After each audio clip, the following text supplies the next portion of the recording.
All right. I think everything has come alive, and I am now streaming on Twitch and YouTube. Today, I'm hoping to go through a brief mail run from Whitehorse, Yukon to Anchorage, Alaska in the PMDG DC-6. Um, those in the know should be aware that this is an incredible aircraft in terms of fidelity and realistic modeling. So I think it's going to be fun. I don't have a whole bunch specific to say, but we're going to go through a startup and get taxiing and kind of go from there. The startup is intensive. We are already iced over, so that's going to be interesting. I'm going to go ahead and start by just removing all the decorations. Maybe we'll leave that. I'm not sure if that's just a model or actually is the GPU that I'm connected to. Cargo holds can close. Stairs.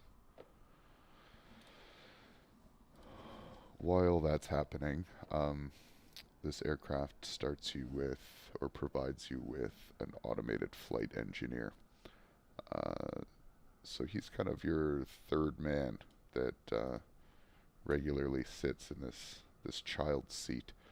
Uh, so he's going to do a lot of our busy work.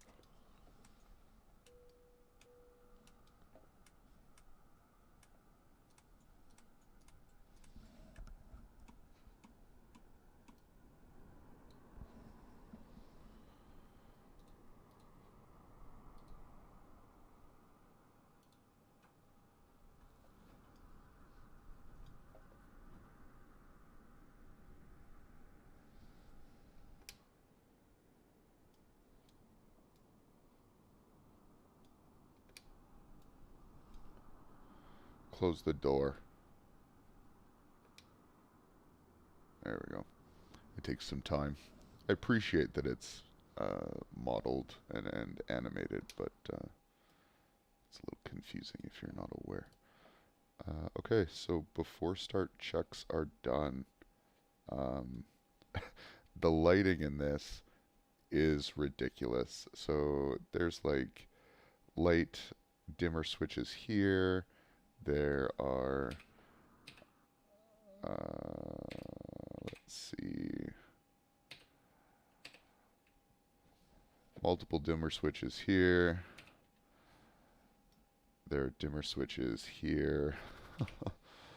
And I believe there's a dimmer switch or two over here. So they make it easy and just give you these handy configurations. So let's just go floodlight for now. Is this, ooh, that's when you and your co-pilot need some alone time, I guess. Floodlight will be fine. Why is this resetting me outside? That's a massive pain in the ass.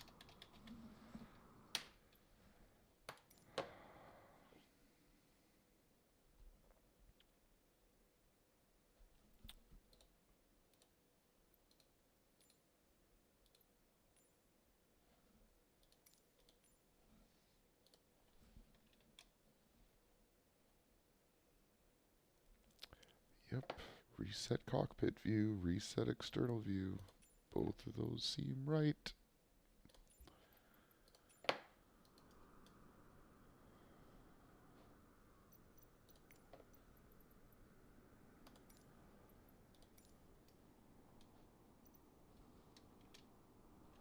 Okay, so that resets just fine.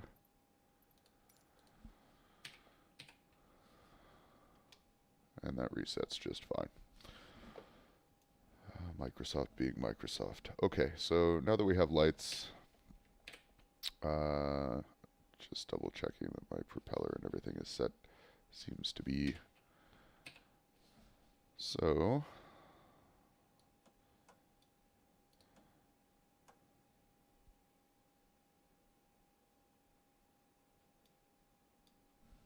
hello.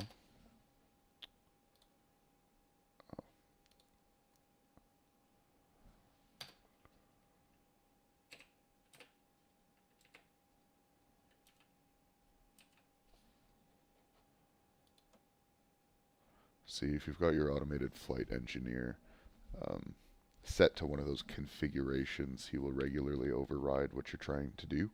So you have to go and turn him off sometimes. Okay, so engine selector to 3. I never have any luck in anything but a high main fuel boost pump. Magneto to both. Start. 3. We're waiting for a 12 6. count. 9. These are blade 12. rotations.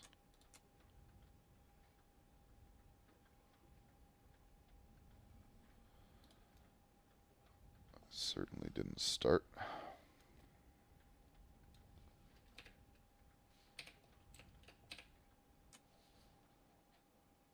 It's very cold.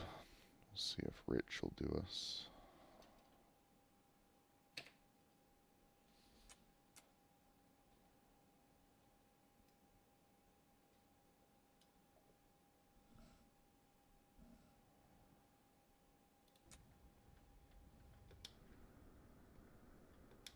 Six. 9. 12.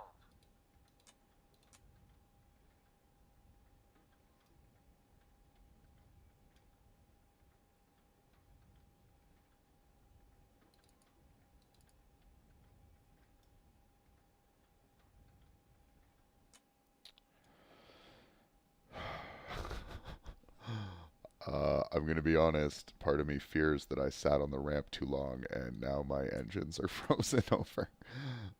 You can see through all the ice that before I started the stream, I sat here messing around with settings and stuff for quite some time. So yeah, I honestly don't know what I can do for that. I had even turned off like realistic carb icing. But I wonder.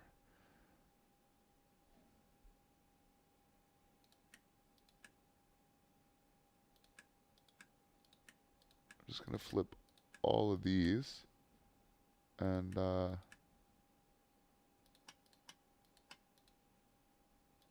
don't think they're going to work unless my engine's working yet. That's your de-icing.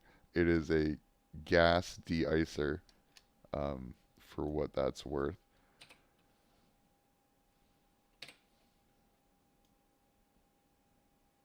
Okay, Magneto, engine selector. Maybe we'll go low. We can try low.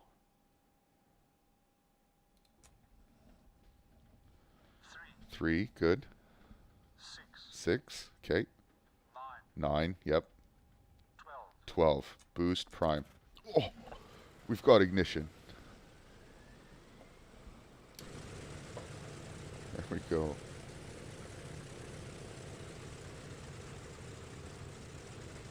So I want this thing idling at about 1,000 RPM. Much higher than 1,000 or 1,100. And we run into issues, and I'll show you why. Okay, that's one engine down. I know you're supposed to start with engine 3. I always forget what order comes after that, so engine 1.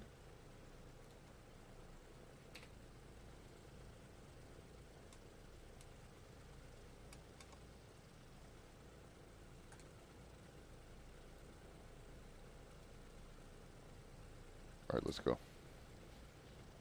3. 9.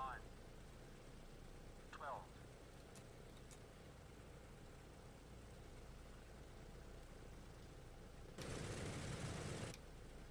Oh, come on.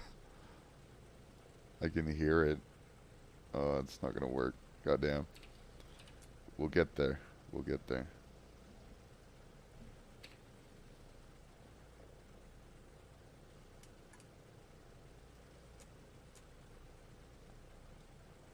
I'm not a sophisticated man when it comes to flying these old aircraft. My my troubleshooting really comes down to toggling the few things that I know affect the startup procedure and hoping for the best. 3, 6, 9, 12.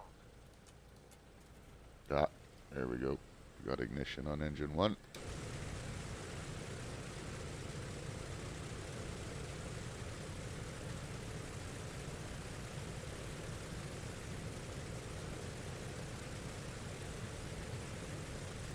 Took a little bit for it to catch there.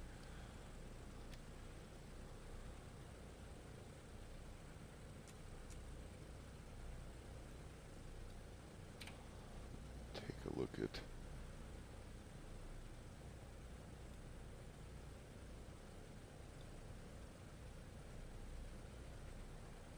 now.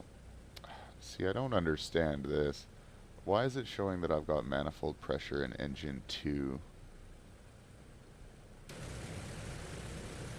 I don't have engine 2 started yet. Also engine 4, like it should be 1 and 3, no? Unless these are showing actual pressures and these are, I don't know, some sort of idle catastrophes.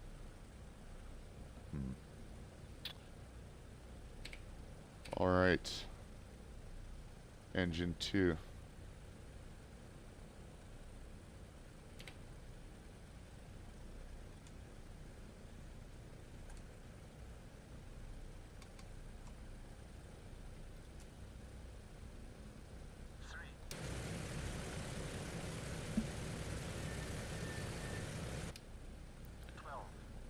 I literally can't believe that my parking brake was off, so that's good to know. I assume that engine didn't catch. Unbelievable. I nearly taxied into this building. Good thing we stopped. I'll get an opportunity to show you the reverse thrust then. If we can get the second engine to start.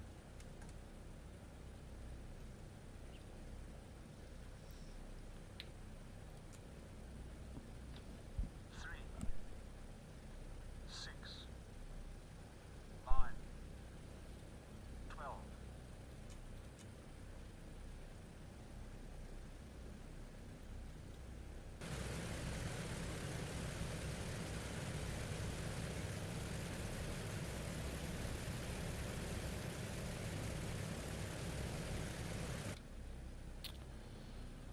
Poor engine.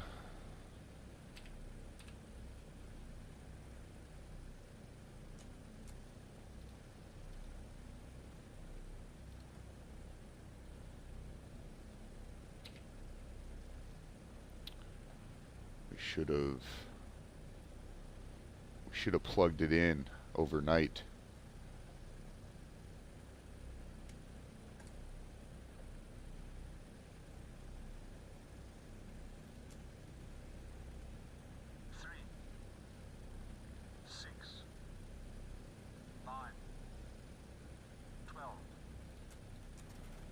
There we go.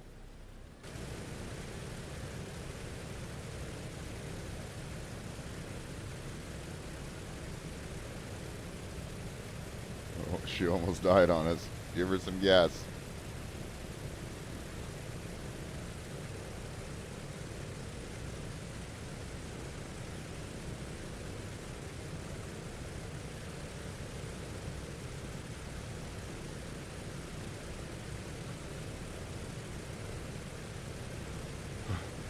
Engine 2 does not seem happy.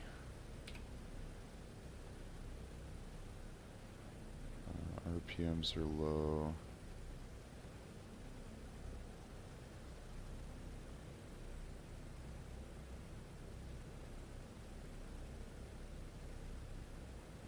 Engine 2's oil temperature is very, very low. Give her time to spin up. Okay. 3 down, 1 to go.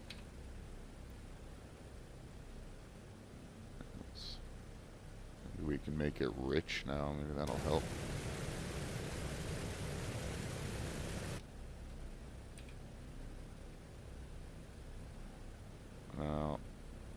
here's the thing. You kind of have to keep it, as I was mentioning earlier, you kind of have to keep your RPMs around, 1,000 to 1,100, because as soon as you hit the 1,200 to 1,500 range, everything starts vibrating. So that's harmonization being simulated. And while I'm a total scrub and I've turned off the engine damage, the reason for that is, see, my oil pressure on my second engine is effed. The reason for that is I'm so bad at managing that harmonization that I regularly will shake my engines into dust every flight. um, so that's why I basically, oh man, this oil pressure.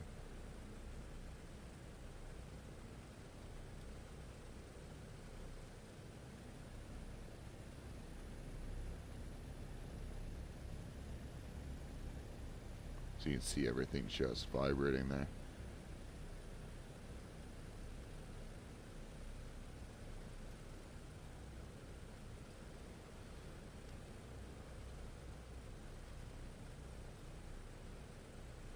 So my engine 2 oil pressure is a nightmare because the temperature is so low, like the oil pressure or the oil is so viscous.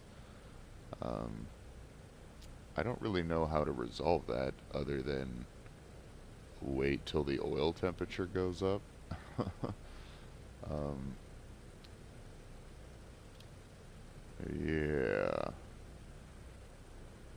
See, you can see already it's slowly starting to resolve. DC-6 is just an old bird. You gotta give her some time to start up and warm up, or else it'll do some real damage. Alright, one more engine to go.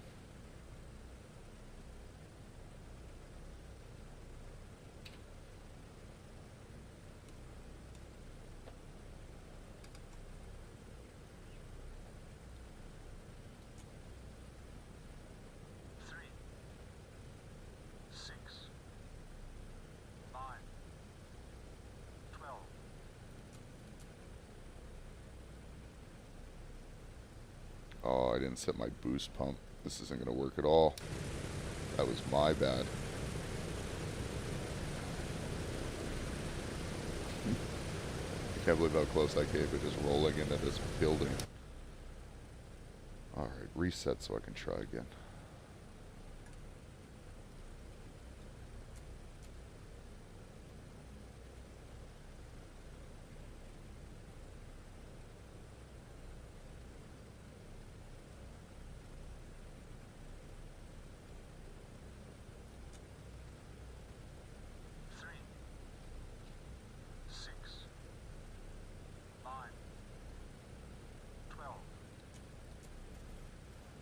There we go.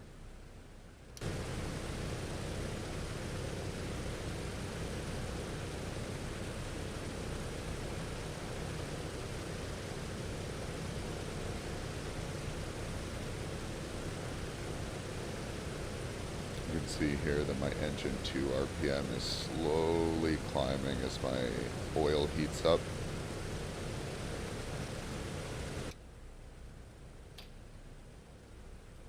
That's why we can see our issues here slowly being resolved.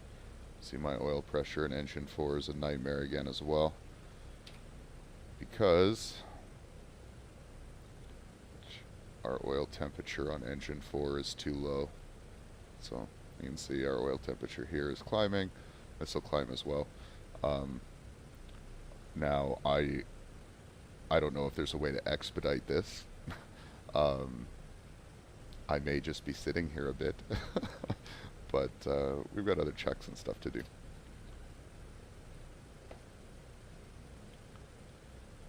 Namely, pressing this button and making the AI do all the dirty work for us. Start selective boost pumps. Off and off. Battery switch. Plant battery. Generators and inverters. Checked.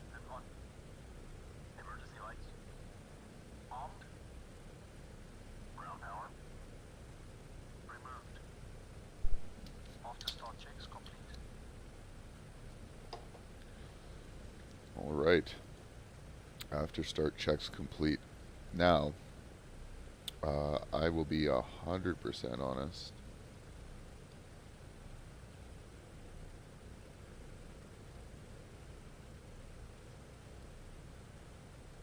Wait, after start checks complete.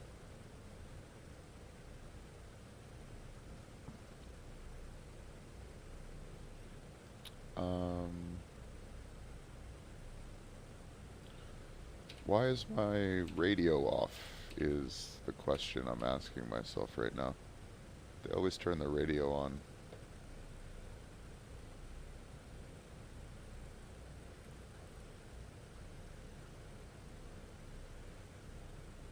Let's just give her one of these.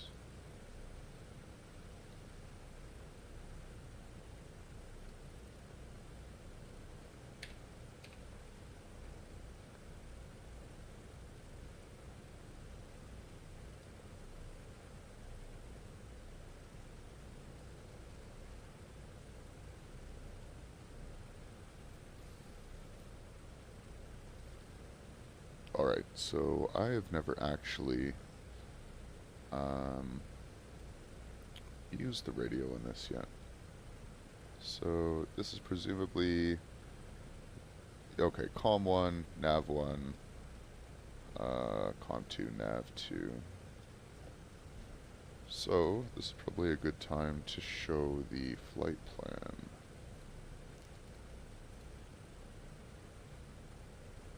We're heading from Whitehorse, Yukon, VOR to VOR, all the way to Anchorage, Alaska. So our outbound frequency is going to be 116.60, and we're heading 228. So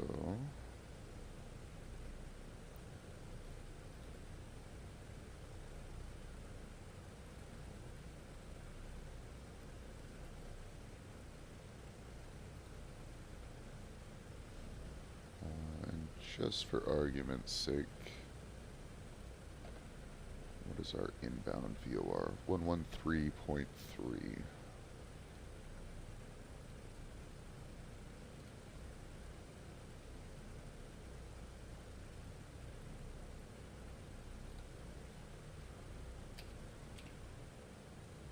Okay.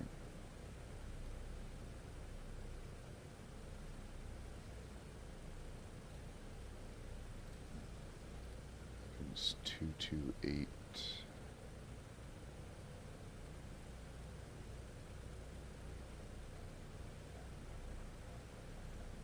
I'm super not familiar with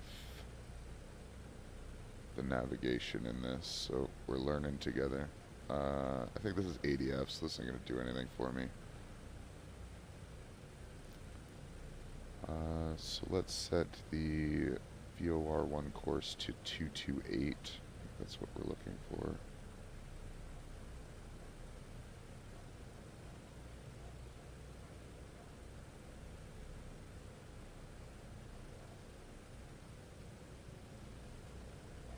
Should have gone the other way. Okay, 228.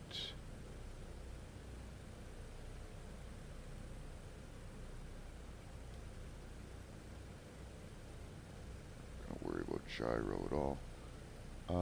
So this device, I don't really know how to read. So this is going to be interesting, to say the least.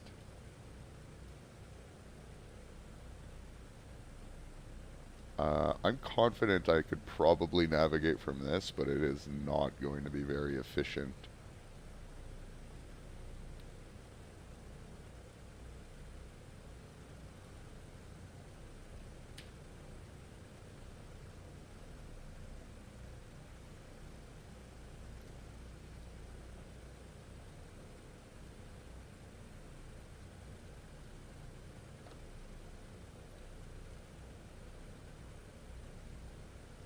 Okay, let's see what our engines look like now.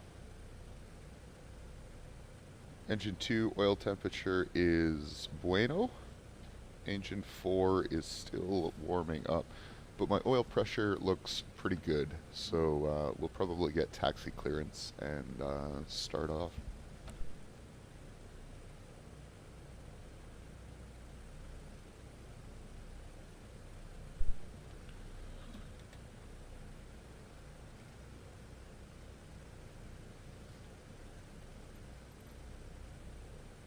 Guess we're heading west, but depart south. Depart south. Let's go depart south. Whitehorse ground DQS-042 with Quebec request taxi for takeoff south departure. Cool. ATC voices aren't working. Good job. Taxi hold short of runway 32 left using taxiway echo. Contact tower on 118.3 when ready. Taxiing hold short runway 32 left via taxiway echo EQS-042. And as you can see, I have baby lines because I'm bad at everything. So this should give us an opportunity to, I guess I don't need this view. We're going to test out our reverse thrust. So in order to do that, we basically throttle all the way down, drop this lever, and then throttle up again. So I wish I could see out my goddamn windows, because we're really close to that building that I rolled next to. So here we go.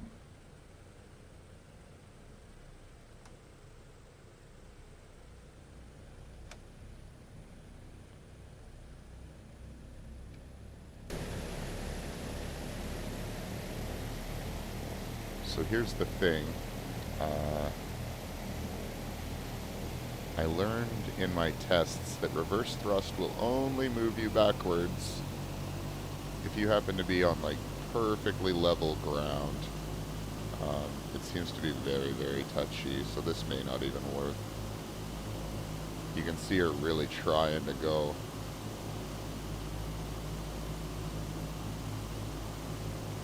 Damn. Alright, we're gonna have to call for pushback. So now when you throttle back again, oh.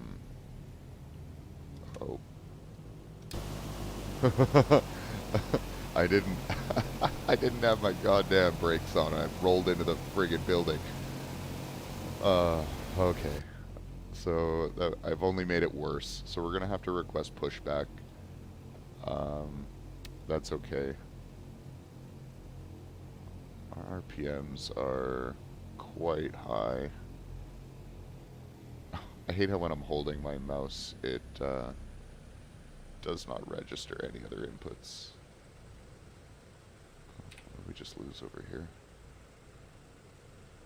Oil pressure low.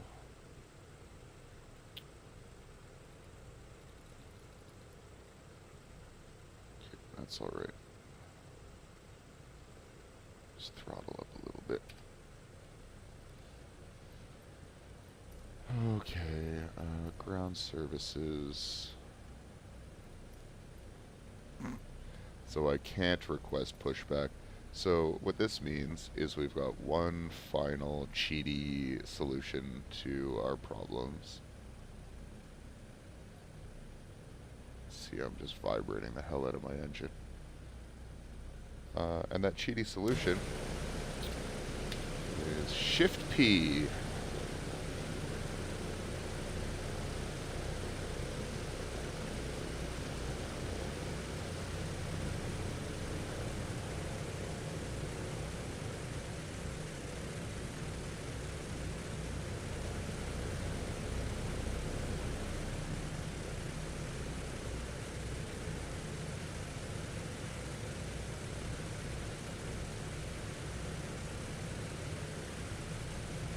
This guy better pay attention.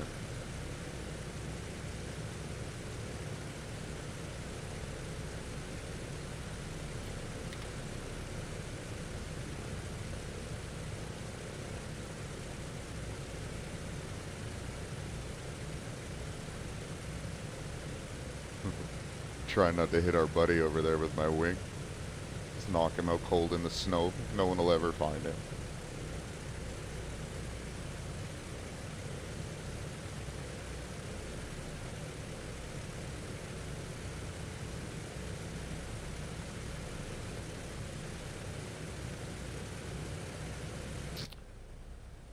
The view from the cockpit is harrowing, to say the least. Like, man. I hate not being able to see where I'm going. And I'm bad at being able to see where I'm going in the cockpit at the best of times.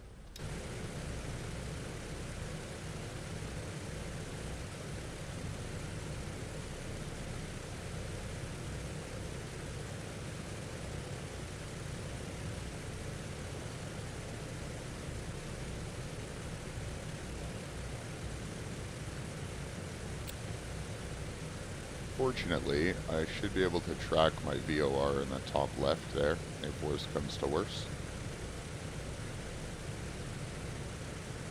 Little cheaty, because, you know, obviously not a proper instrument, but what am I supposed to do? I'm a scrub.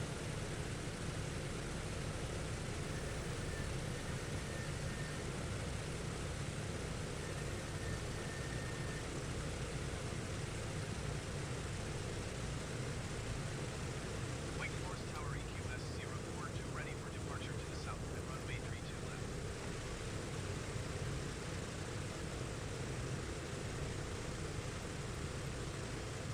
Oh, I hate that they're not calling back. Fix your shit, Microsoft.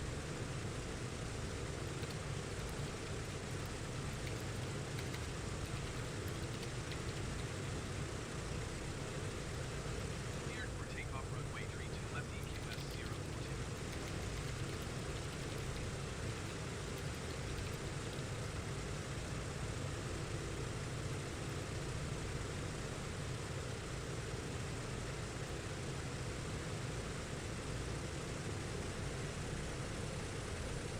Engine 4 is still lagging behind a bit. Just goes to show the importance of letting her warm up. This runway is probably more than sufficient in length, but I don't have a lot of confidence flying this aircraft yet, so I will probably start behind the piano keys.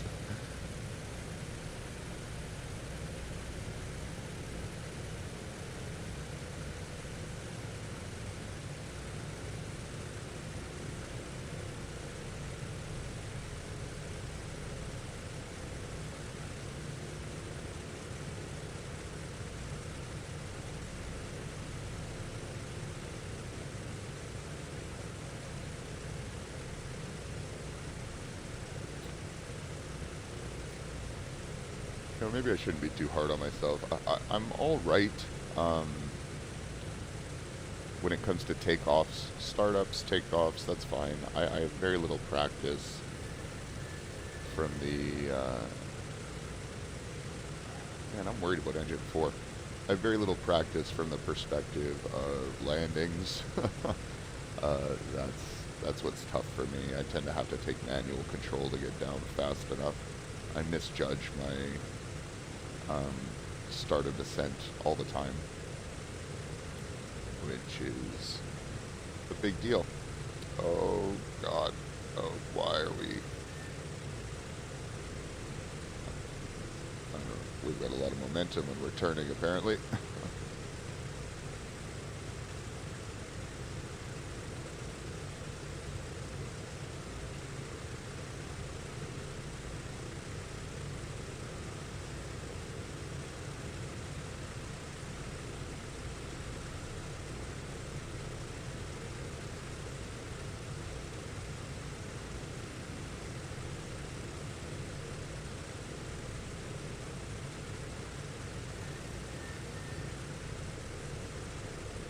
Alright, lined up. I'm keeping an eye on this here. I would like to see this slowly climb when we're idling here.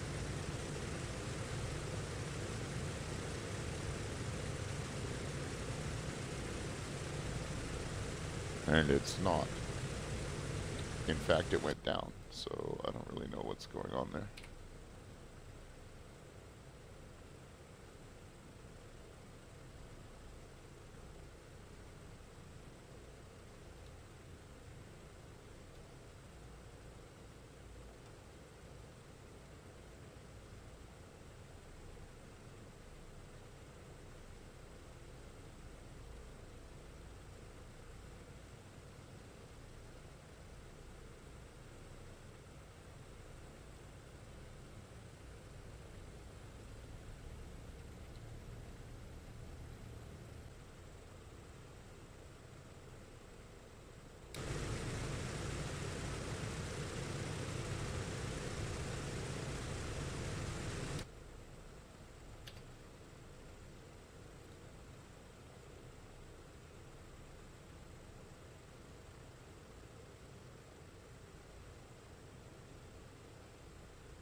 Everything seems fine.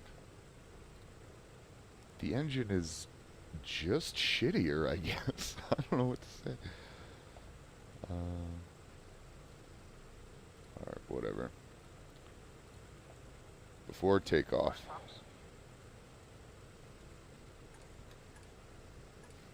Boost pumps on low. Fuel selector and crossfeed.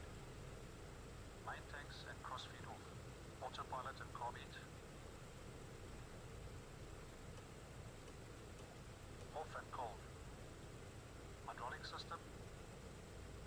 Down, Oh, forward, pressure and quantity checked. Okay. my fourth engine Flaps 20. is the only one I've got on lean mixture.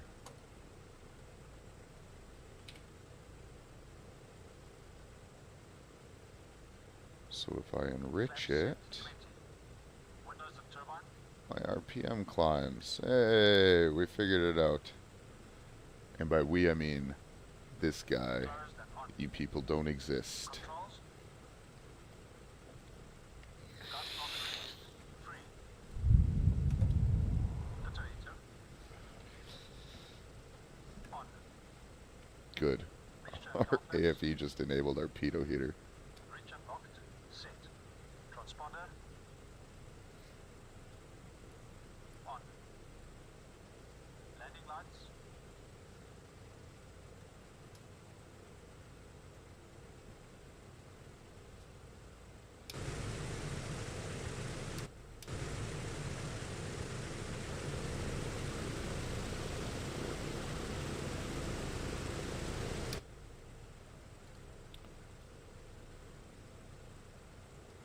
Right, so he's completed the before takeoff checklist. And now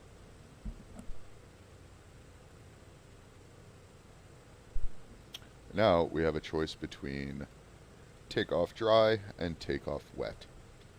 And this has nothing to do with the conditions of the runway.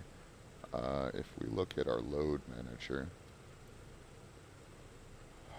you can see all of our weight is a product of cargo, passengers, and fuel. And you can see our gross weight and max gross weight. So your dry and wet takeoffs are rated for two different maximum weights. And the general rule is if you're under 87.5, a dry takeoff is sufficient.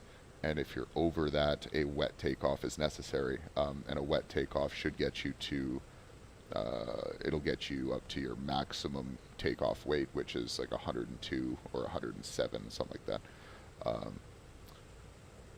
So with that said, the biggest difference between a dry and a wet takeoff is that a wet one injects water into your engines and basically optimizes your combustion in such a way as to give you much more horsepower. And yeah, that's the effective difference between it. But we don't need a wet takeoff, so we're just going to go dry. Inches stabilize. 30 inches stabilize. So he says 30 inches stabilized. What he's doing here is he's getting our engine's manifold pressure up to 30 inches, which is maximum takeoff power. And you'll notice at this point he also takes over our throttle. Like my throttle doesn't actually do anything here. Cal flaps. Cal flaps. Cal flaps set. Full power, please. Going full power. Alright, so when he says he's going full power, that's our cue to literally just take off the brakes and roll forward. And something else I've learned as someone who plays with jets a lot or flies with jets a lot is on an aircraft like this, your rate of climb on takeoff is very shallow. So your attitude is usually going to have your rate of climb sitting at about 500 feet per second until you get up to speed and have kind of I don't know exactly what the speed cutoff is, but at one point in takeoff, you'll notice that this guy's going to lift my landing gear and he'll drop my flaps. And when I start picking up speed and I hit 150, 160, my rate of climb is going to jump to 1,500 feet per second or something like that. So just have to kind of keep it shallow and the bird more or less flies itself. But we are good to go. So brakes off. And because I can't see, I'm just going to go external view.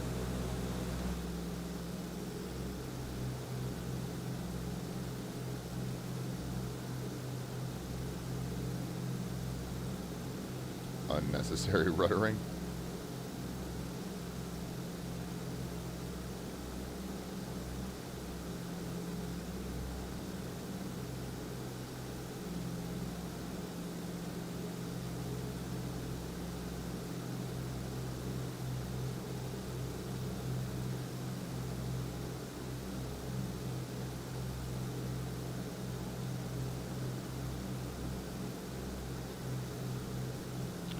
There we go. My rate of climb is pretty high. I pulled up a little steeply.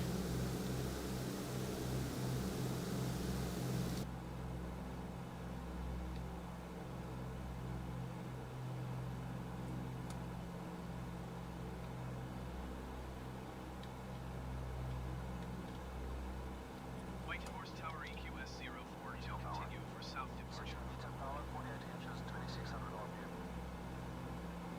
Alright, so that was him raising my landing gear and lowering my flaps. So now he's setting engine power.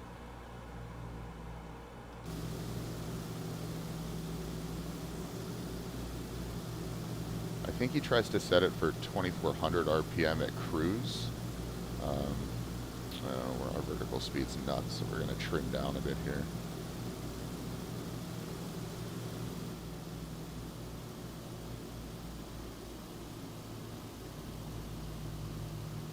We're going to have to turn to get on heading pretty soon here.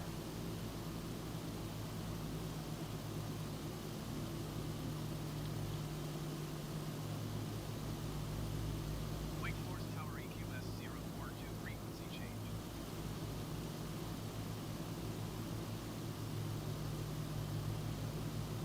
Now, during climb, you're a little bit slower, but I've noticed once you get to cruise, this bird can get up to 240 knots cruise speed. So it's no slouch once you get to where you need to be in the sky. For an older airliner, of course.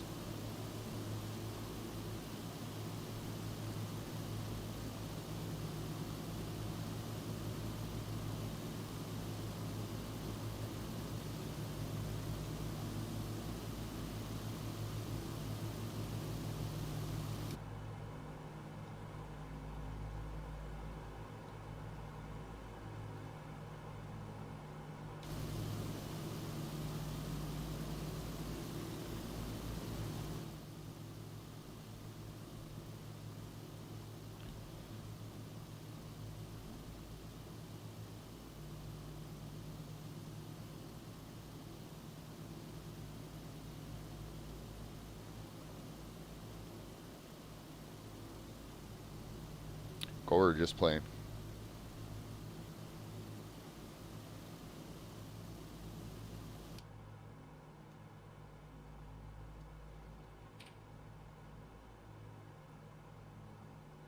There we go. You can see our fourth engine is smartened up after adjusting our mixture problem.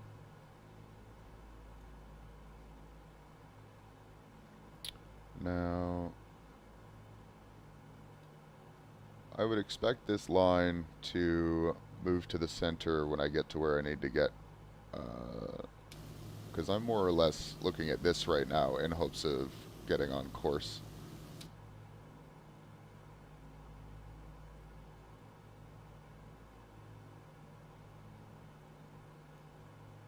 Now what I can say, I'm just going to pull up Sky Vector here, is I set my course based on my heading to my second waypoint from the VOR, and the VOR itself is a bit of a trek from the airport. So when I'm, at my heading of 120 or whatever, where am I at? No, sorry, 182. I'm basically cutting that corner in the flight plan and just getting back on track for the 228 heading.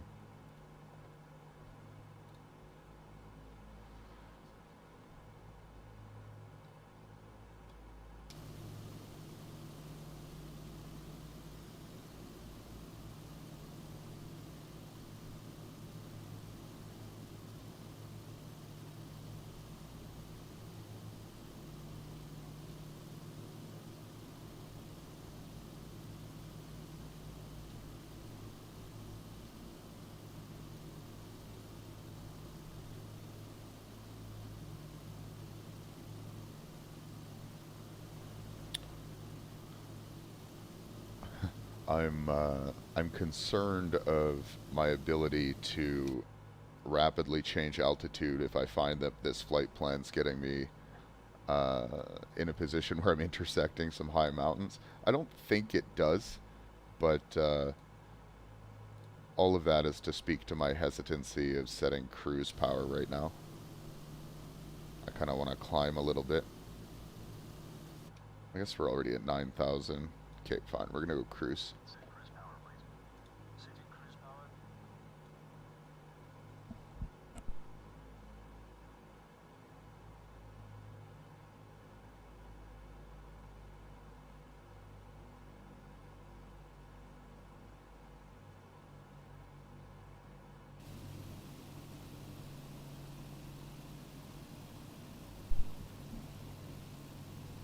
There, so you can see throttle back our engines to 2200 RPM, and that should allow us to trim to hold a constant altitude.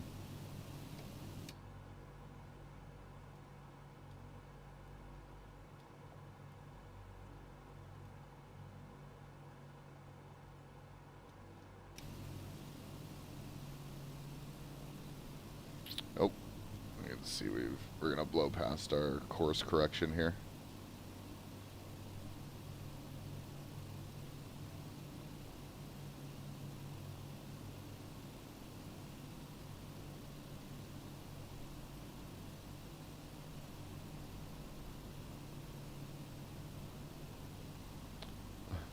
This part of Alaska seems regrettably low detail.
So this is saying from already, so I kind of feel like I've probably passed over it.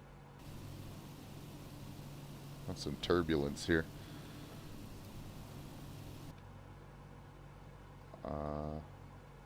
Yeah, so like I must have, so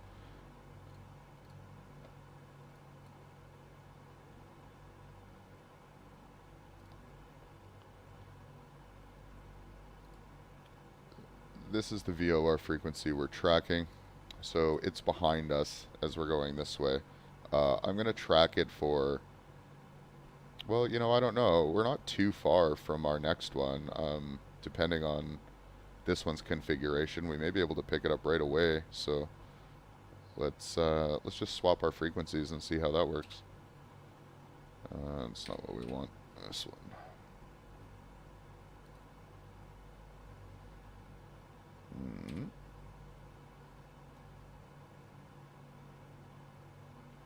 Yeah, there you go. So we can actually pick up our inbound frequency already. So we're just going to keep an eye on that one. Once we pass over it, we will tune to our next frequency, which is 116.7 Johnstone Point.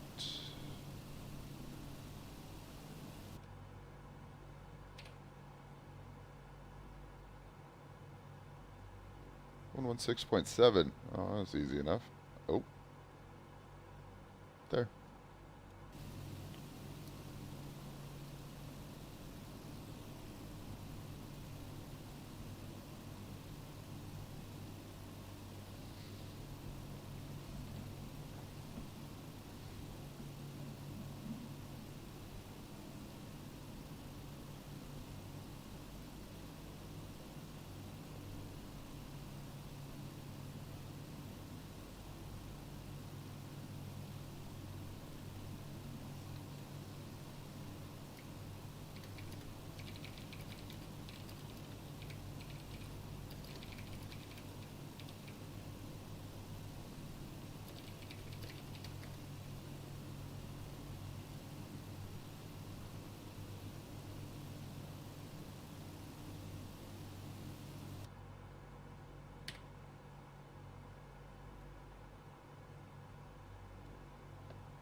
I do not know what GS is. I'm used to having VOR avionics or whatever this instrument is called. I'm used to having a DME included.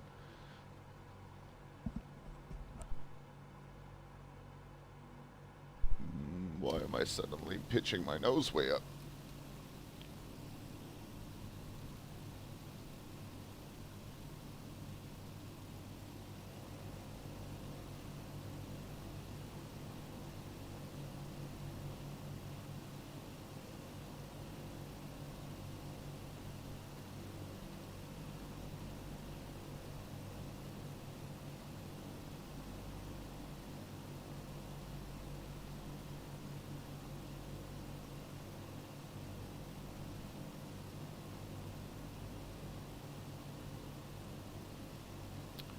I gotta look up to see if there's a hotkey that can like toggle this HUD. That's what I need more than anything. The drone camera and showcase camera suck to control. So getting some nice screenshots is sometimes a massive pain in the ass.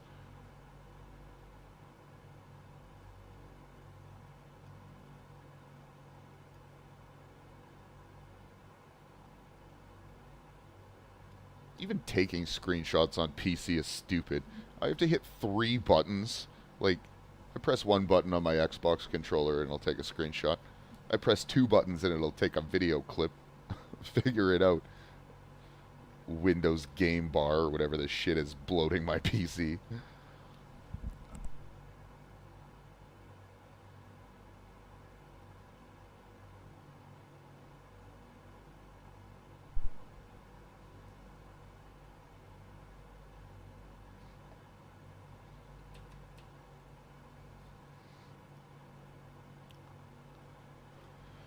This is the circuit breaker panel.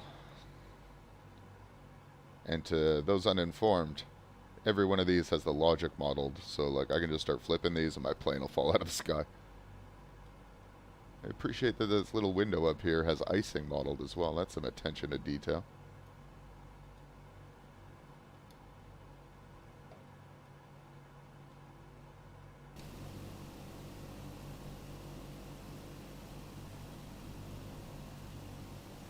Alright, I'm sorry. I have to see if there's a way to toggle that HUD. What is it called?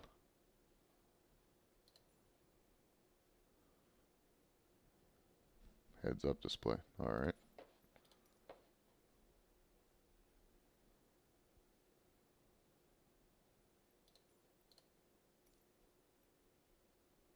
So I need to do that.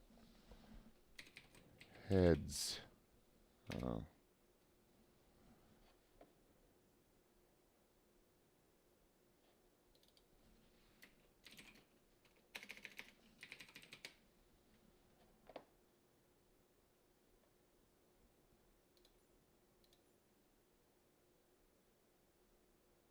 Lame. There's literally no way to just toggle it.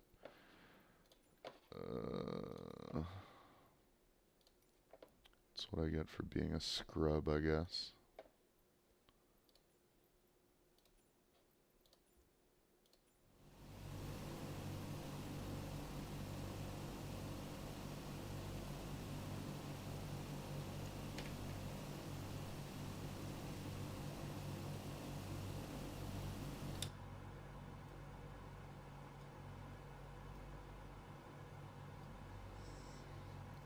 I'd like to know why my rate of climb is suddenly 1,000 feet per minute.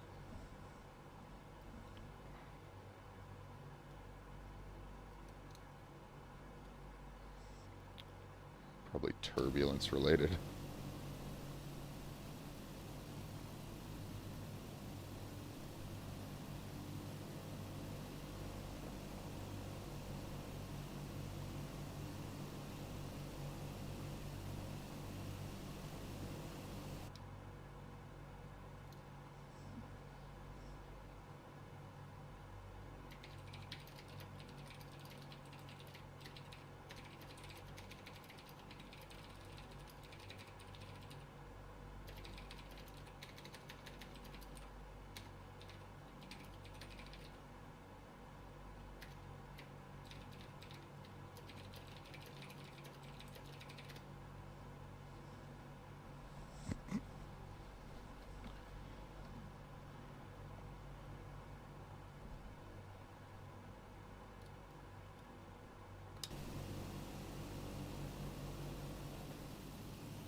I feel like that's telling me my altitude is significantly higher than I wanted it to be. You know what would be nice? There's an easy way to toggle it here. No? No toggling it here? Cool. Camera, external. No? Nothing here either? Cool. Cool. We'll just be shitty every time. That's okay.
I just accidentally hit a button on my stick, and I don't know what it's bound to. So now we get to play the exciting game of what did I just change?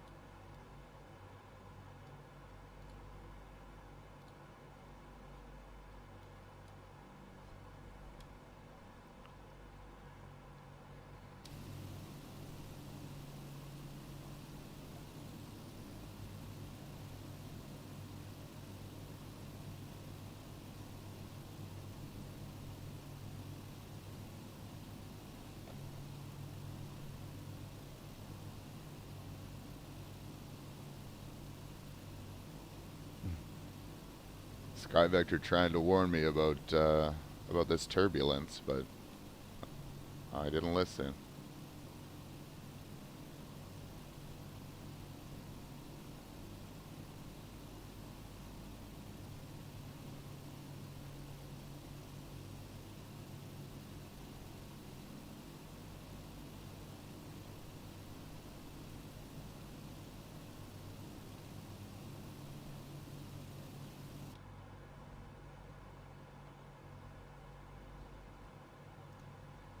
Pretty much got it trimmed out now, so now I can just kind of ride my trim to bounce my vertical speed, and then my airspeed will slowly climb. Provided I don't hit a bunch of turbulence and stuff, I should be able to get up to, 230, 240. But the wind is kind of taking control, so who's to say?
Just keeping an eye on this tag, this flag right here.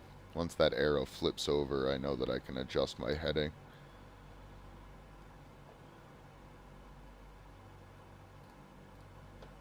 A heading which is adjusting to...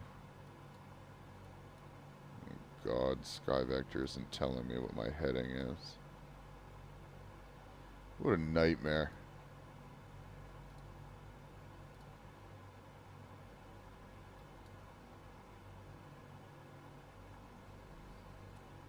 Two, 6, 9, something like that. 268.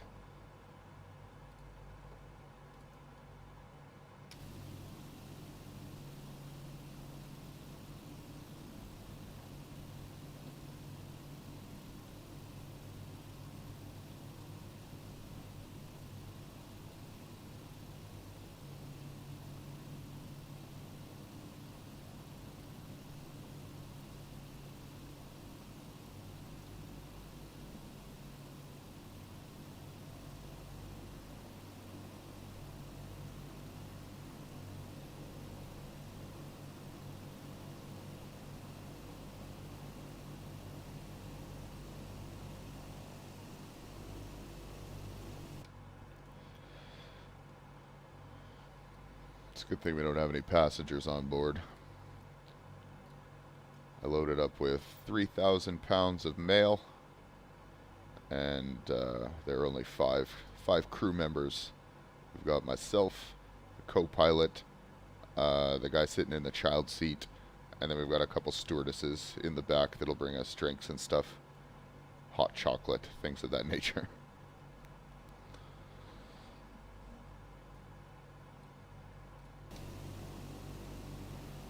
But this craft, it is an airliner, so there are things like no smoking sign and the seatbelt sign. We can just put those on.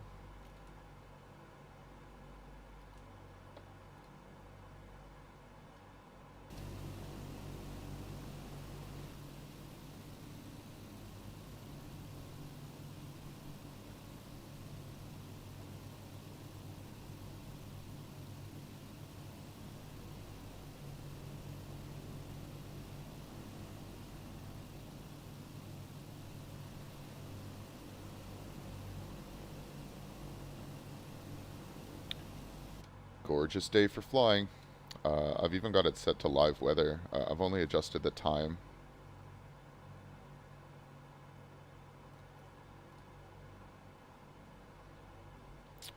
Because there's only 4 hours of daylight or something in Alaska this time of year.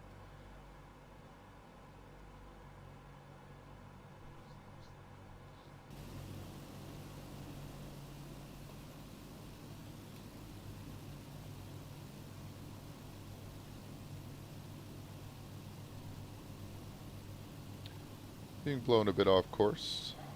Oh, hey. We've got a friend up there.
We're still like slowly drifting upwards, just on average. Like we'll dip down, but last time I checked we were at 14.1, so actually not too upset about it. These mountains are sneaking up on us, I find. Oh, look at this. Our windows. Our windows are finally clearing.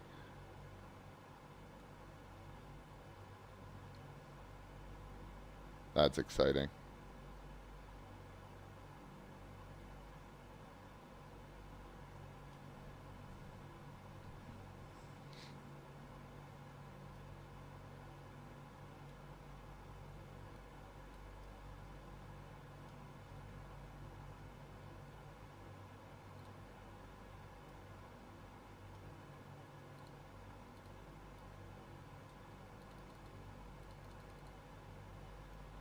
I'm not sure this is going to let me open it in flight.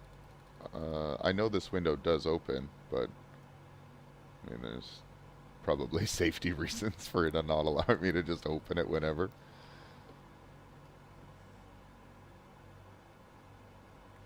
It does beg the question,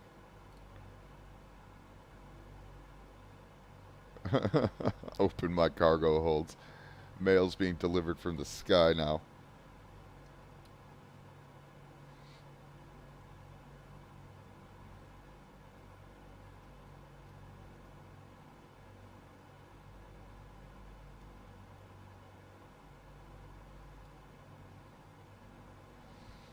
That's a screenshot.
Jeez, like I've got quite the correction on my heading, and I'm still being blown westardly. I'm being blown west.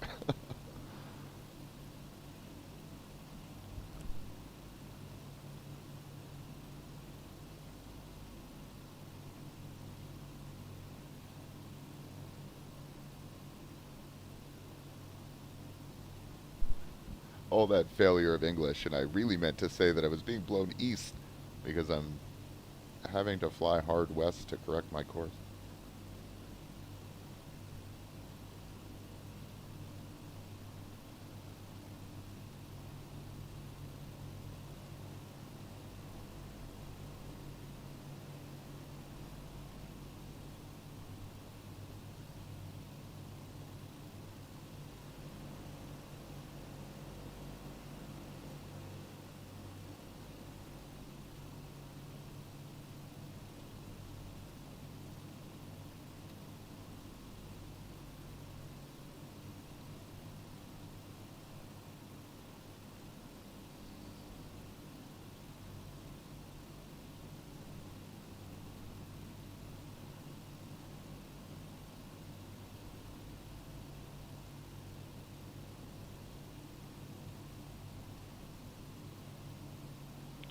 Just realizing I was covering the altitude.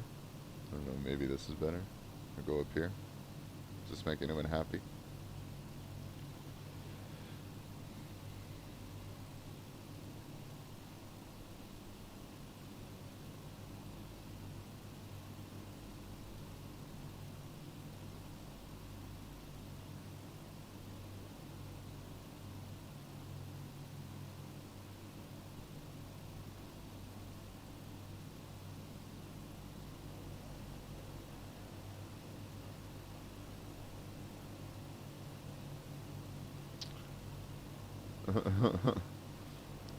That is almost certainly an elevation error of some sort for like this lake, but it does look like a very aggressive glacier.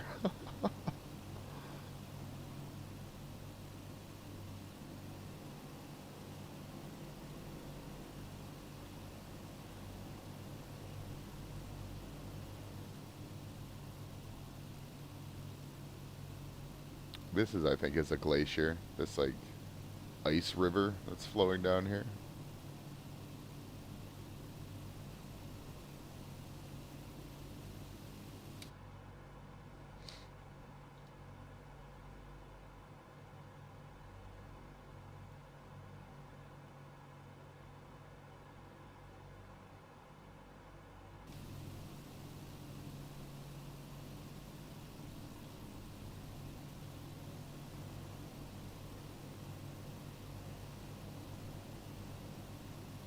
Yeah, like maybe it's not a lake, maybe it is another glacier, but this should definitely be more tapered than, you know, the Alaskan cliffs of Dover.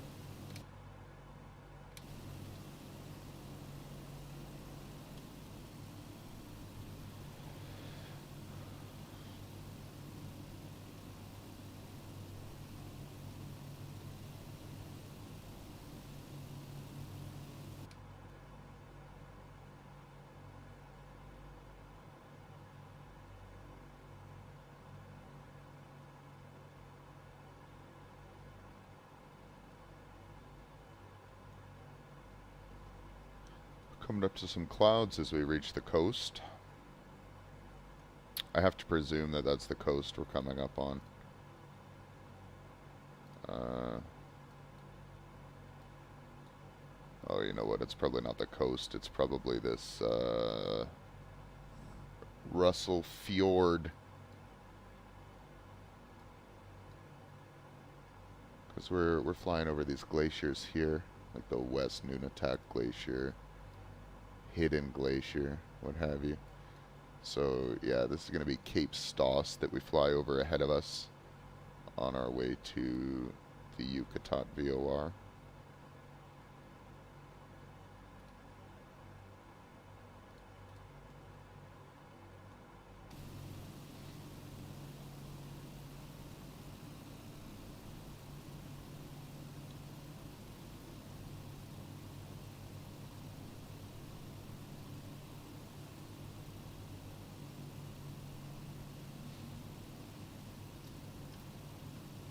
I prepared, regrettably, too little beverage.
If the external view is ever too loud, I would love that feedback.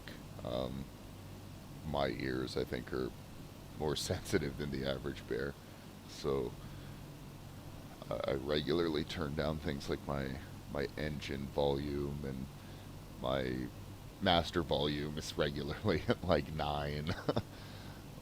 But I enjoy the outside view, but I don't want anyone's ears to be blasted, obviously. Because these engines are loud. It almost looks like a YouTube play button.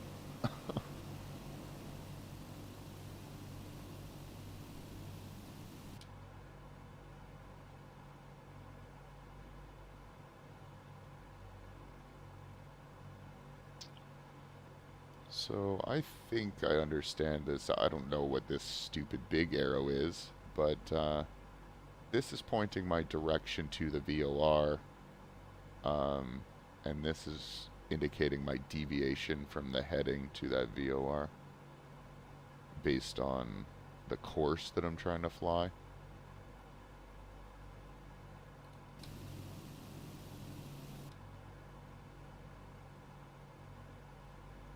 So I'll be honest, I don't really understand how these two things are fundamentally different in the information that they're giving us.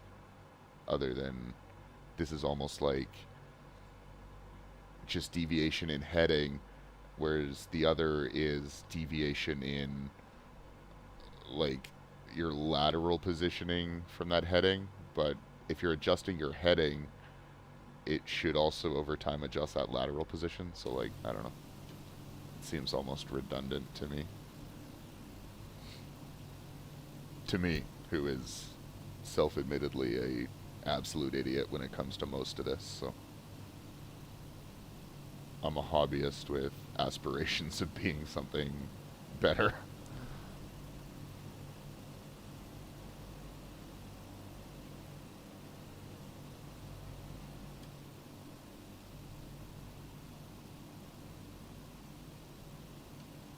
Seems like our altitude's gonna have us over these clouds at least, so that's nice. I'll take that.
Bit of an aggressive course correction while I'm distracted on my other monitor.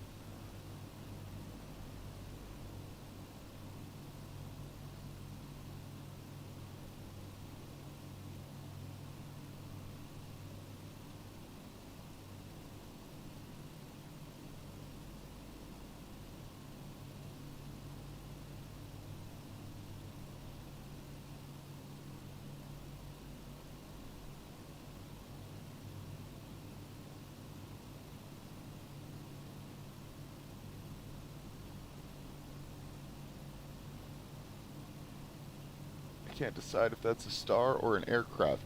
I mean, it must be an aircraft, right? Looks like it's moving. I should have nameplates on. I usually do.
You know, this leg is only 151 miles. This may very well be the coast.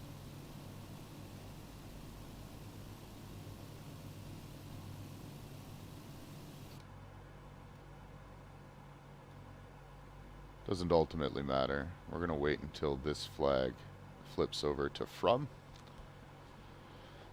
That's going to be how we know we've reached that waypoint.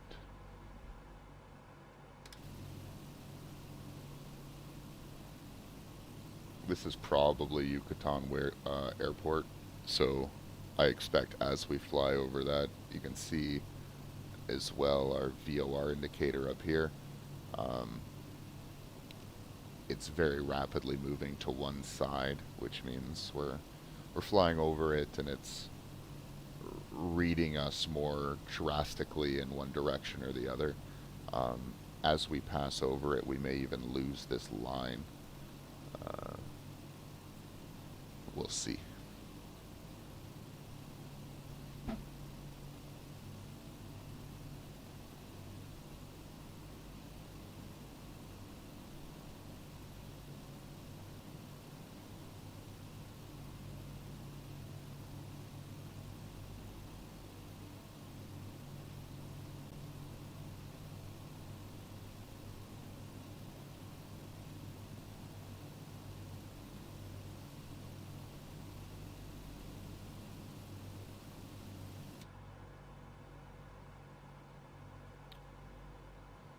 Oh, there you go. So that this also is telling us our direction as well. So this like 180 is when it's behind you. So that's pretty useful. But again, we have that indicated here in our flag that we've just passed over it. So from here, we have to set our heading to 269, I believe we had decided.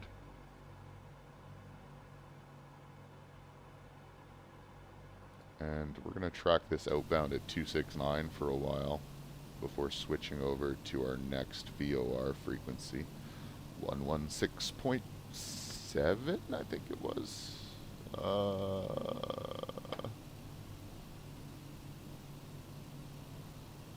Yeah, 116.7 at Johnstown Point, as we can see here.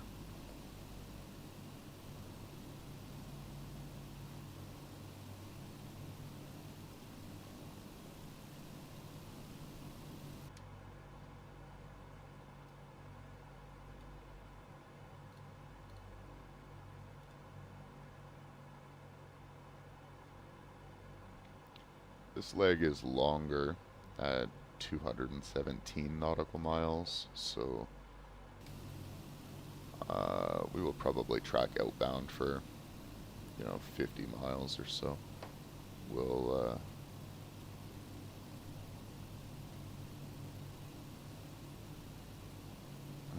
it's not really any.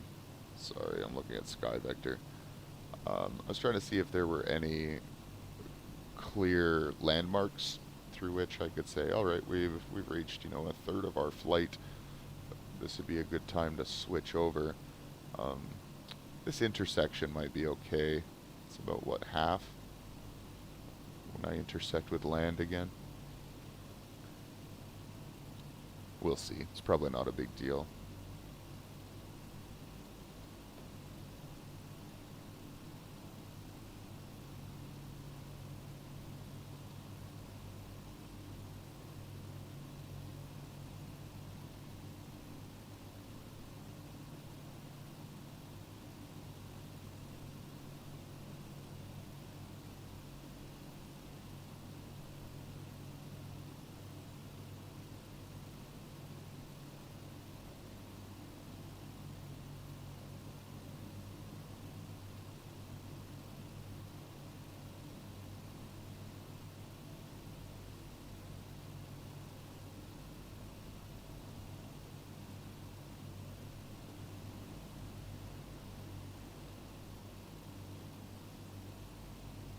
I enjoy that the ice kind of creeps out from the shore.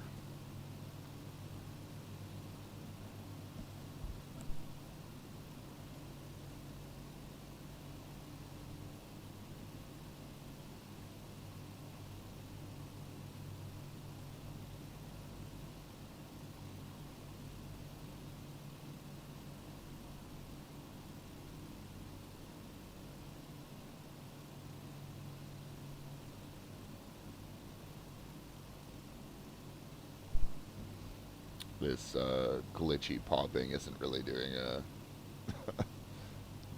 doing my opinion any justice. But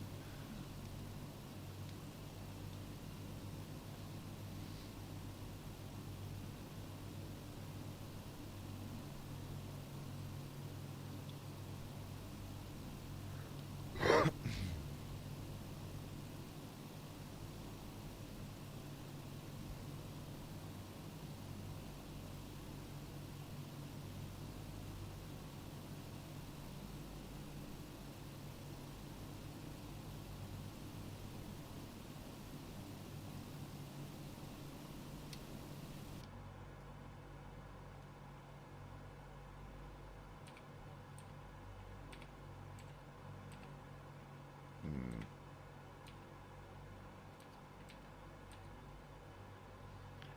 something like this. This cockpit is insane.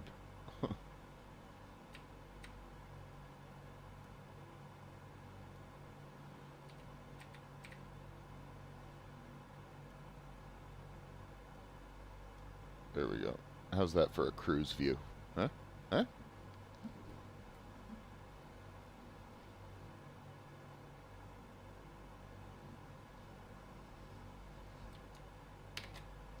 I enjoy that camera angle so much. I'm going to take a screenshot.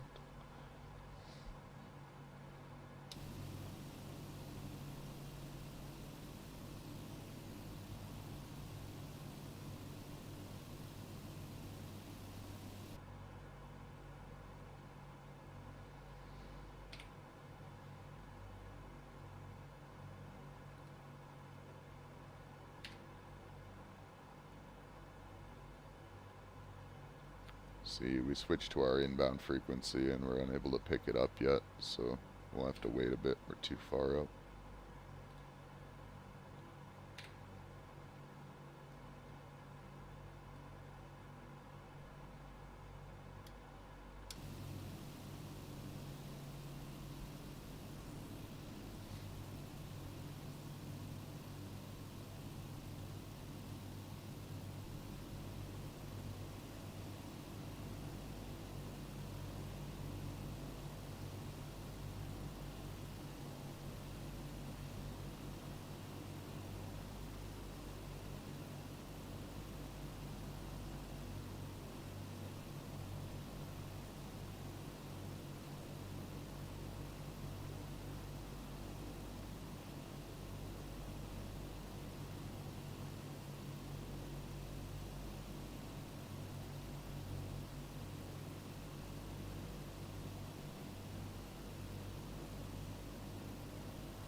It's quite a delay.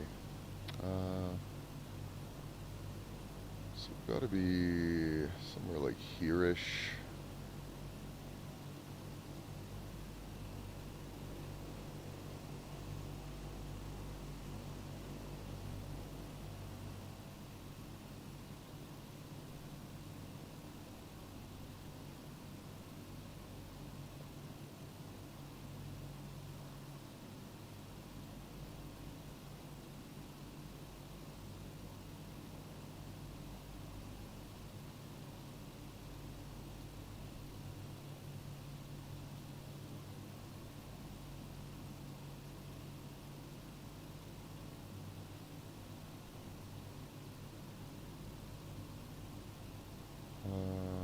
Oh, I was a little bit confused. I was like looking over there. I'm like, why is there a shore? I'm not flying up a river. But no, that's just where the ice ends. I'm dumb.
So I think this little inlet that we're coming up to here represents about 25 to 30% of our flight plan to our next waypoint, or this leg.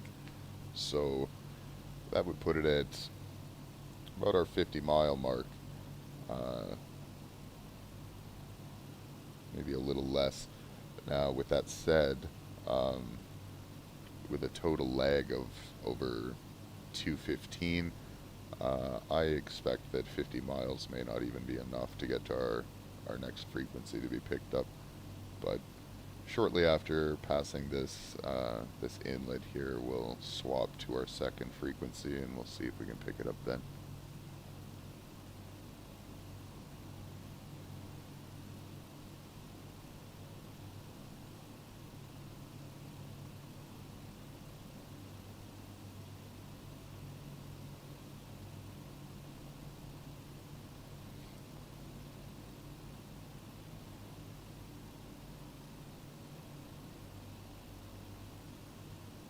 Man, streaming on YouTube seems to be just dog shit. Uh, I have, I don't know, 20 or 30 hours of stream time on YouTube clocked, and I don't think I have ever had anyone say anything during a stream there, let alone like log on. Like I don't think I've ever had anyone join the stream who wasn't someone on a Discord that I'm friends with. There's zero organic adoption on YouTube streaming whatsoever.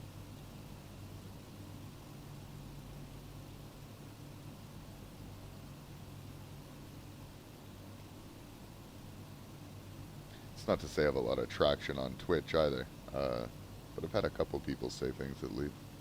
A couple people watch.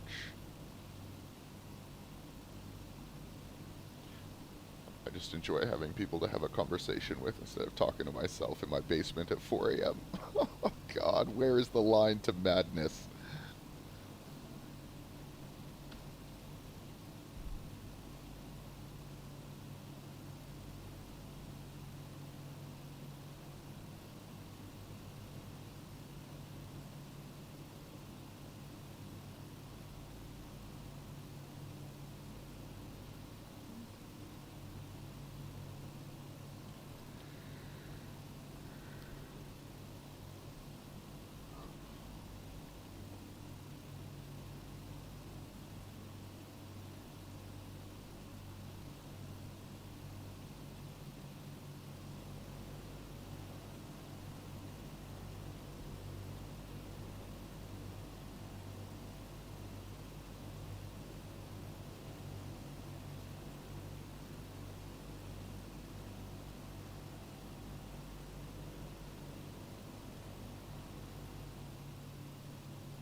Okay, looks like we're able to pick up our inbound.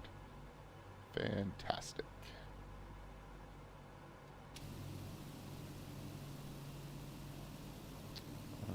This will course correct if we leave ourselves straight and level. What is our next frequency?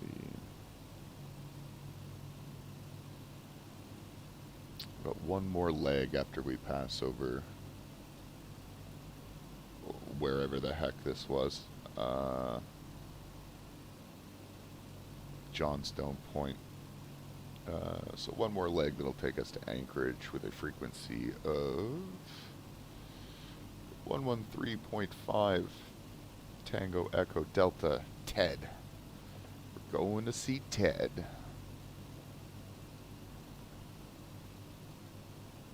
Have you met Ted?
Ooh.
I am sleepy all of a sudden.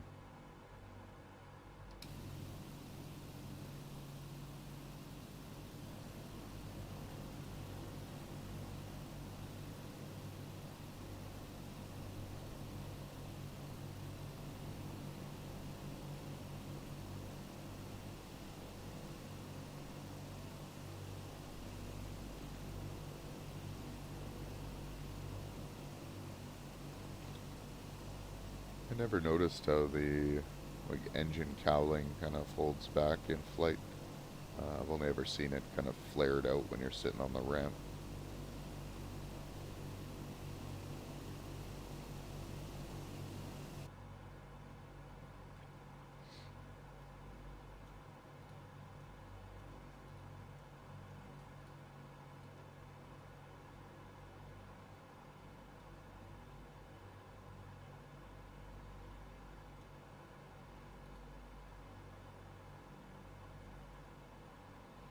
I can't remember which aircraft it is. There was one, like maybe it was the Piper Arrow or something, but one of them just let me open the friggin' door mid-flight. It was just like clunk clunk, and I crashed.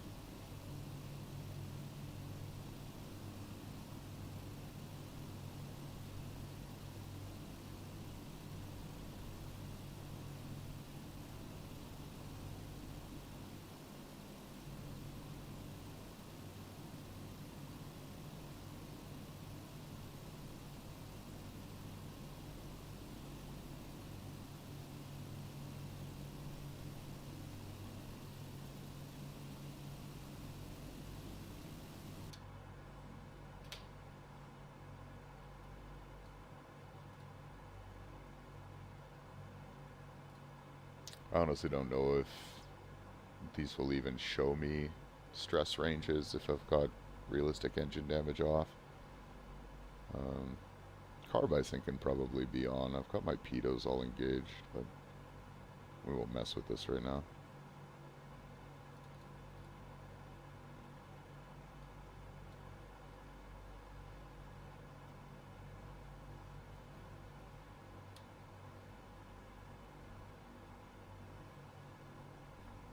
I think we've warmed up. We're above the freeze point anyway.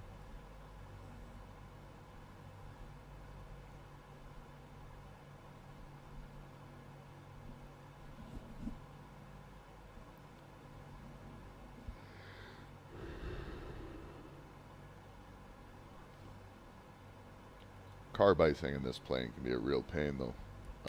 What is it, 5? Like you have to like vent CO2 and stuff in order to make it work. It's a complicated mess, I'm not gonna lie.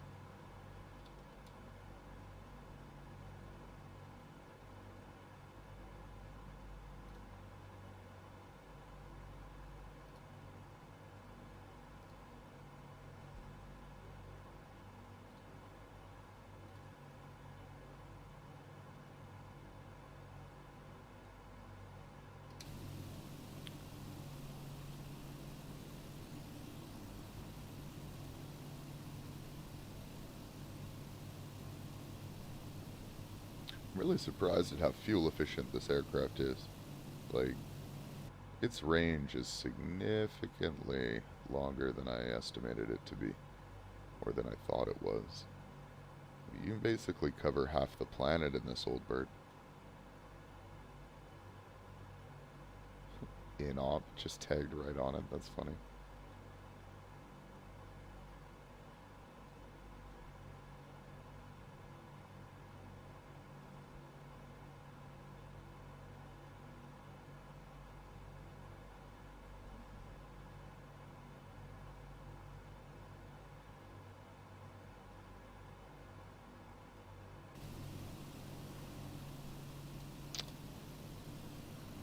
We're getting pushed north, it seems.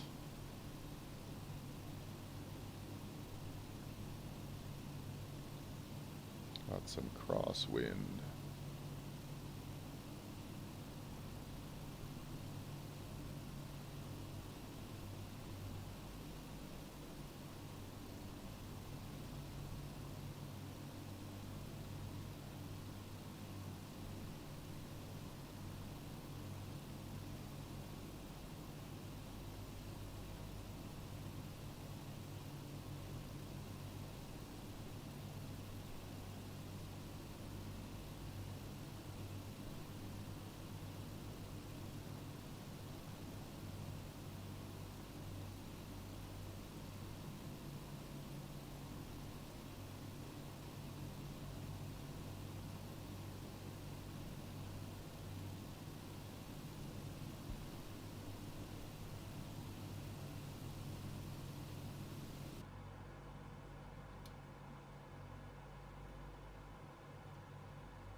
Wonder if it had something to do with my rudder trim not being 0.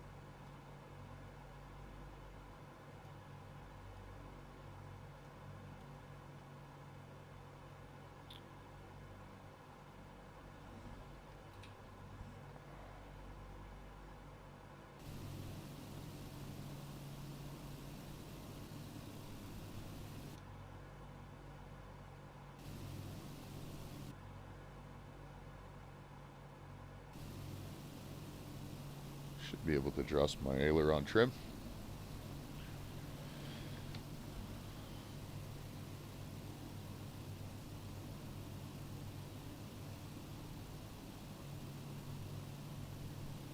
Trim will probably have us correcting too aggressively though.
This window's so awkward.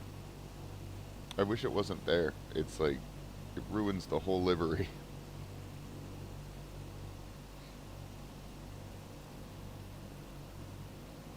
You could almost even argue, I guess it doesn't work on this side. I was gonna say, this upper window's almost dotting the I, but oh, this one's just right in the way. And for what? What purpose does it serve?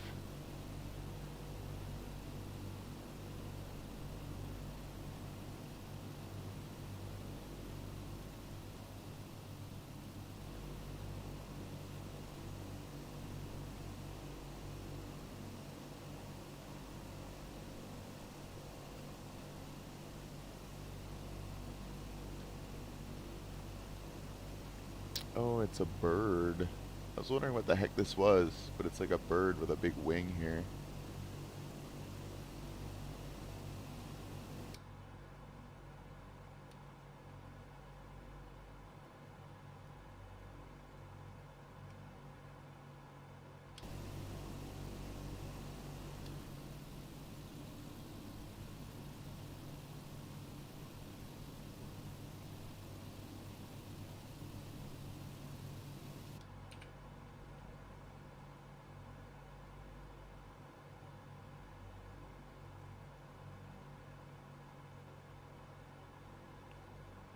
I heard what I thought I believed to be a change in engine tone.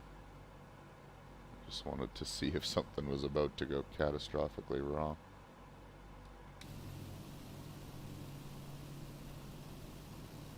Might have been mistaken. Wouldn't be the first time. What is this, I wonder?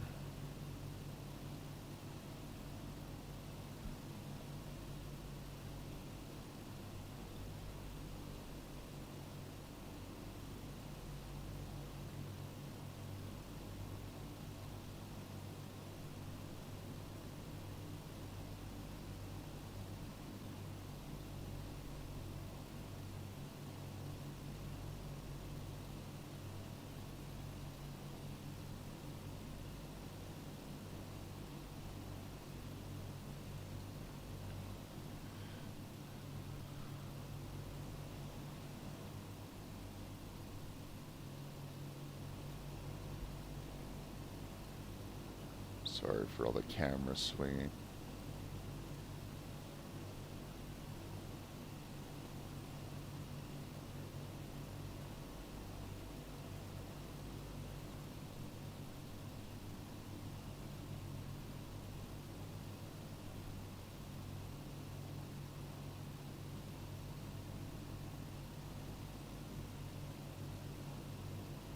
Alright, so oh god, I'm ruining everything.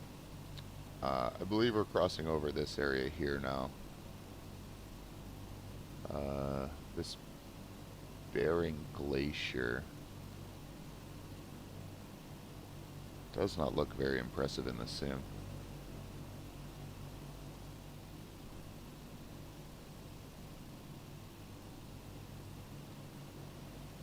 I guess this is, yeah. MFing climate change, man.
PMDG MAR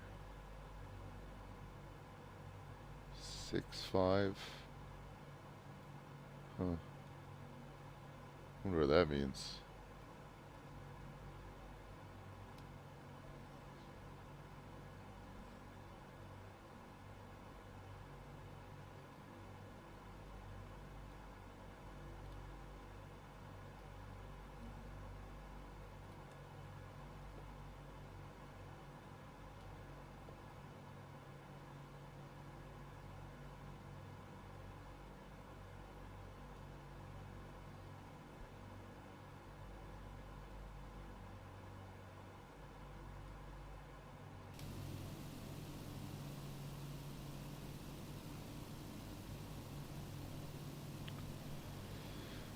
To course correct a little bit here.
Should be flying somewhere warm. It is so freezing outside my house right now that all of this snow I'm looking at isn't doing anything for my body temperature. I'm just like shivering here.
I should mention that's 30 or 40 miles to our next waypoint.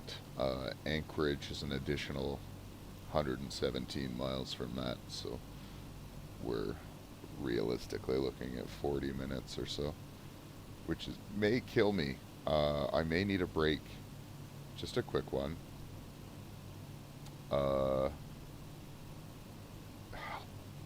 This plane is such a pain in the ass to get configured to get in the air again. I'm really hesitant to land at Johnston Point or wherever. Um, I am tempted to just active pause over the VOR, but we'll see. We'll see.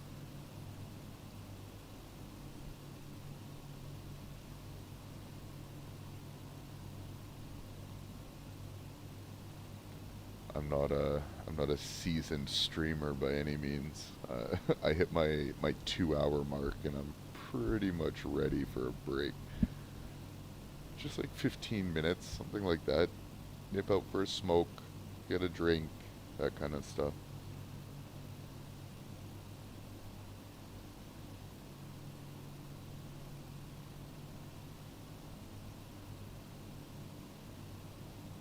I think it's why I enjoy Gripper Sim, Gripper Sim's intermissions during his Sunday streams. Even as a viewer, I will reach the 1.5 to 2 hour mark, and I need to stand up.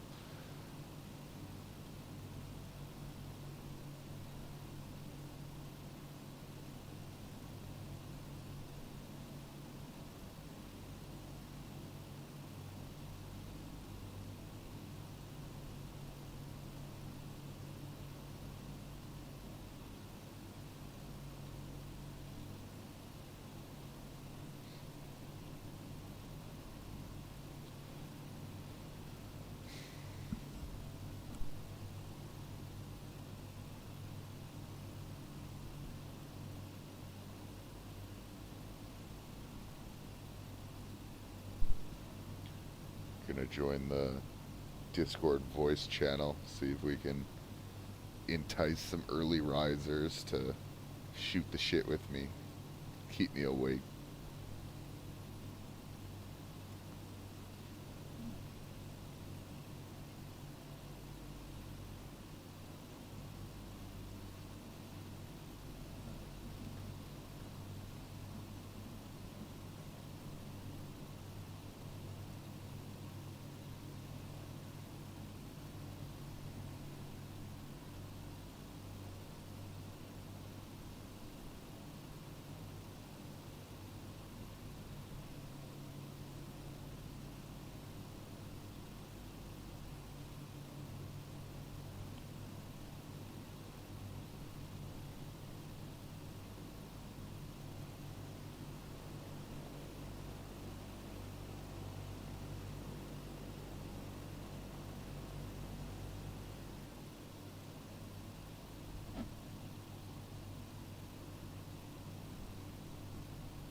I'm really tempted to look at the Sky for Sim add-on.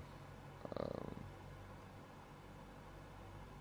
I know it gives you lots of in-sim information, and that kind of intrigues me, rather than having to constantly pull up Sky Vector map or something of the like.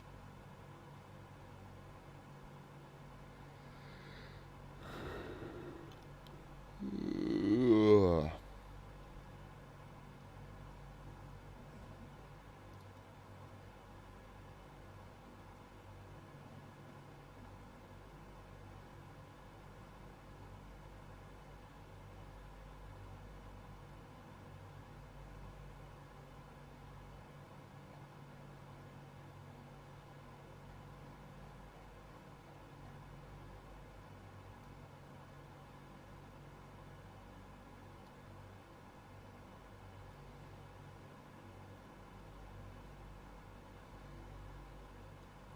Controls this light up here.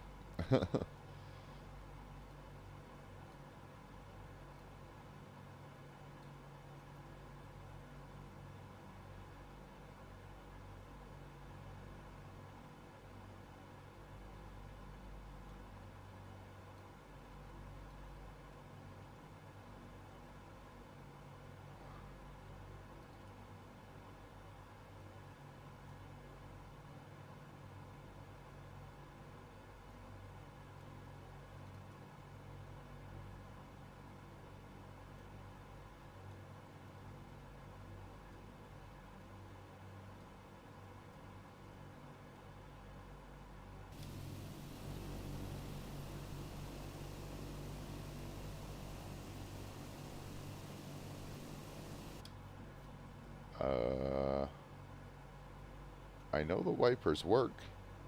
I've seen them go. Strange.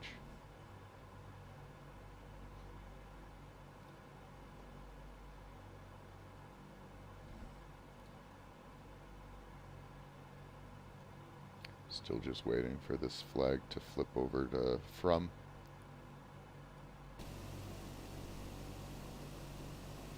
It's a nice view.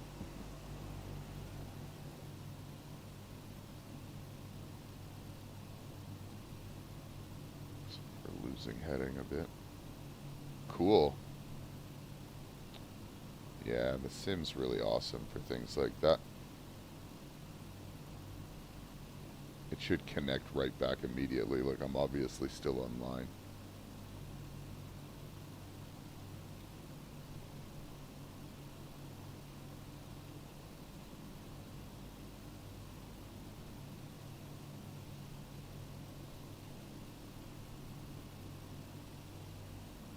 Successfully connected.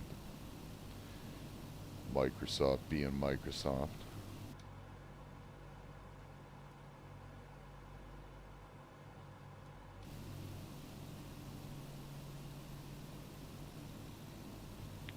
So I expect the VOR is kind of over in this vicinity that we'll fly over. I think.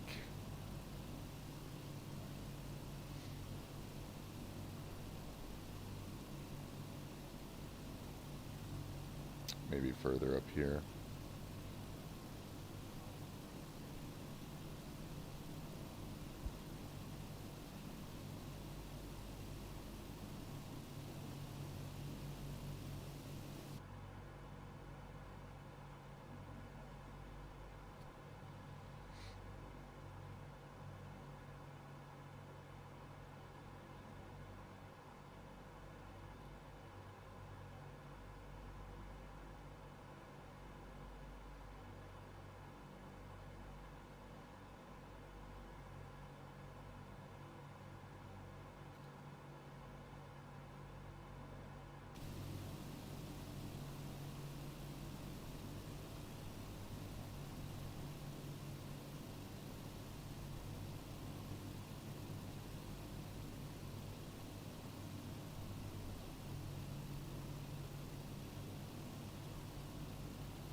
Got visual.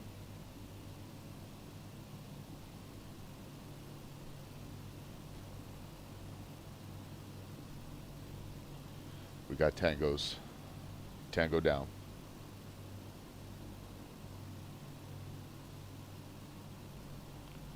There's probably something else in aircraft.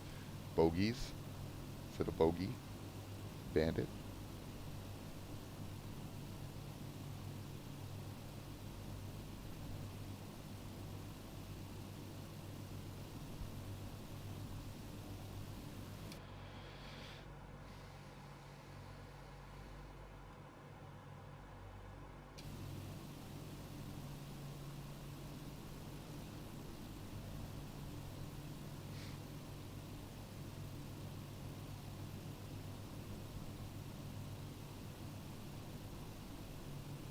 just about to Johnston Point. Johnstone Point. We'll have to adjust our heading once we get there. Doesn't look like SkyVector is giving us a heading, so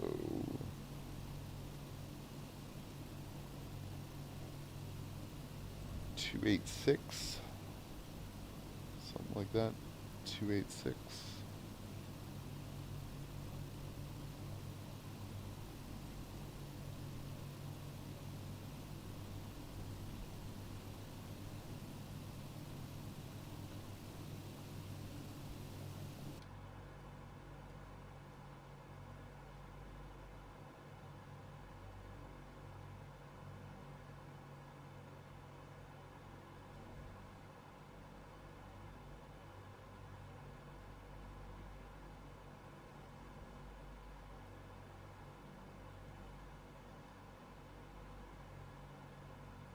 I expect this from flag is going to flip over any second now.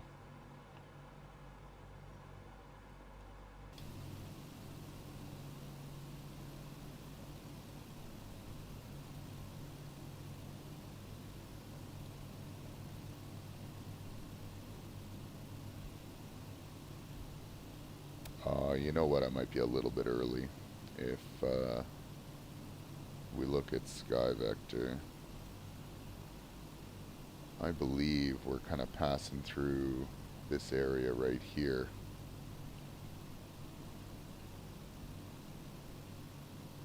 So our VOR is like a couple of these peninsulas away from us.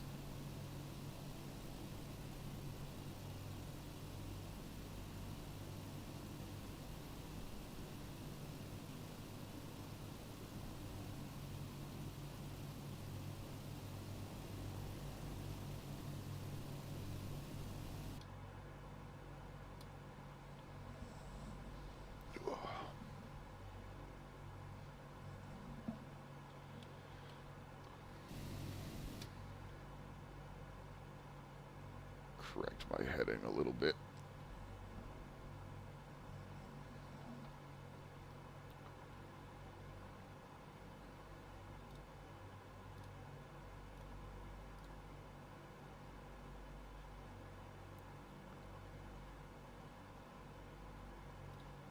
There are 2 viewers now. Hello to the new person, provided you aren't a robot. You're almost certainly a robot.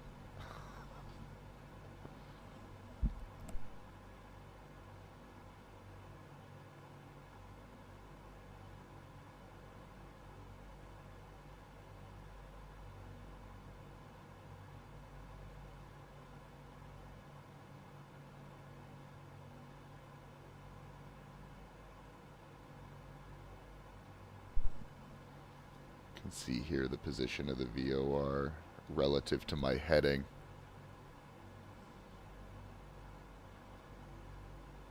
You can see that our deviation indicator is going nuts, which means this is going to start spinning around here right away.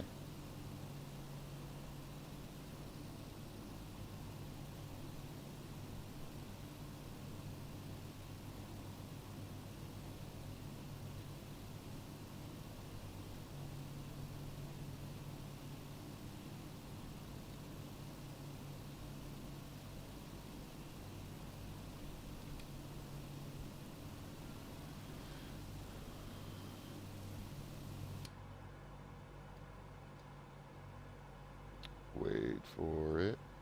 Wait for it.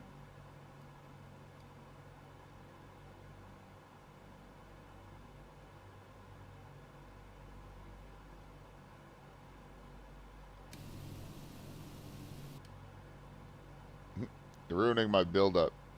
You better switch over real quick.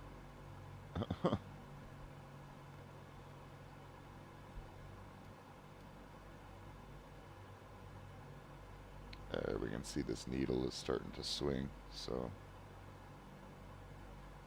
and that's us flying directly over it. So you'll lose the frequency as you pass over the VOR, then you'll pick it up again. You can see that it's indicating from, so that is perfect.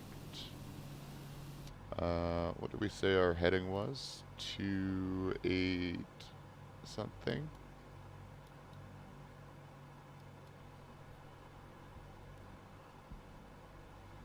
286? Something like that?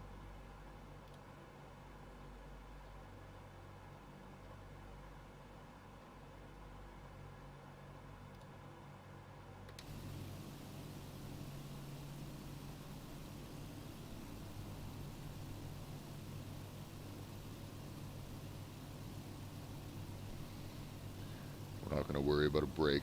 We're just going to push through.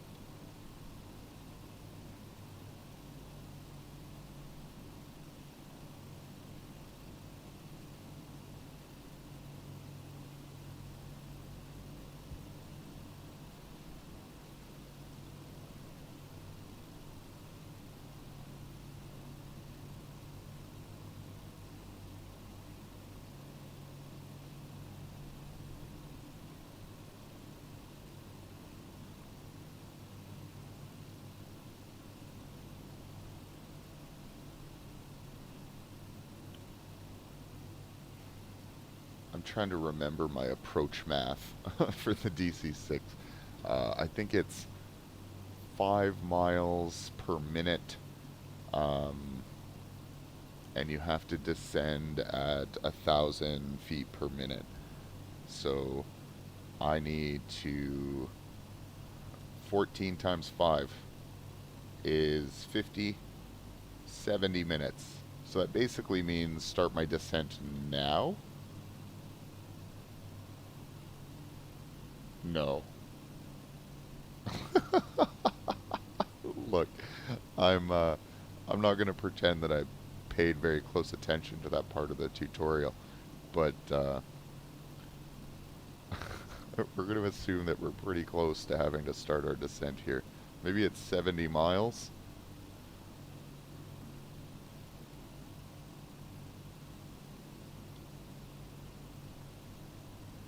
Which should be 5 minutes from now. God, I don't know.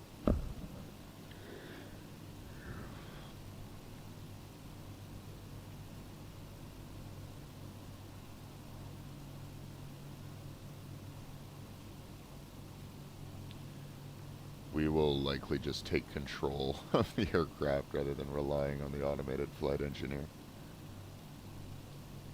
But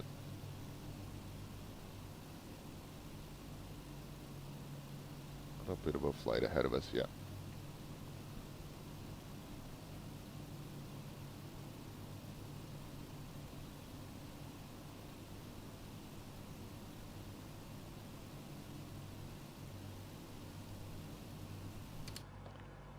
You know what, screw it. Let's see what happens if we start our descent now.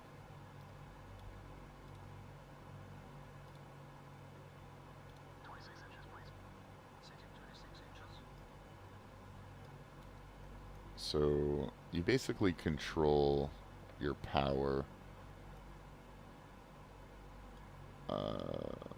in various stages of your flight with reference to your engine manifold pressure. So like 26 inches is your seatbelt sides on, he says. 26 inches is like your descent power. 30 inches is your takeoff power. So from here, we should be able to trim ourselves at like 1,000 feet per minute descent and come in fairly smooth. When we get within range, we'll use these approach and landings, and that'll set our flaps, etc.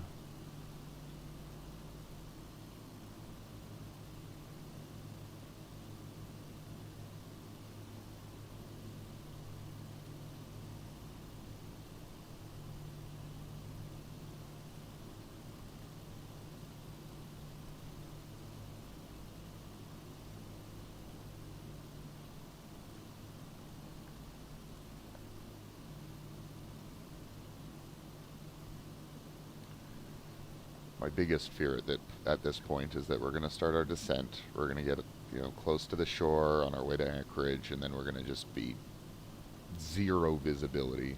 We won't be able to see anything at all. And if that's the case, I don't know what I'm going to do. Well, I mean, crash. More likely than not, I will crash.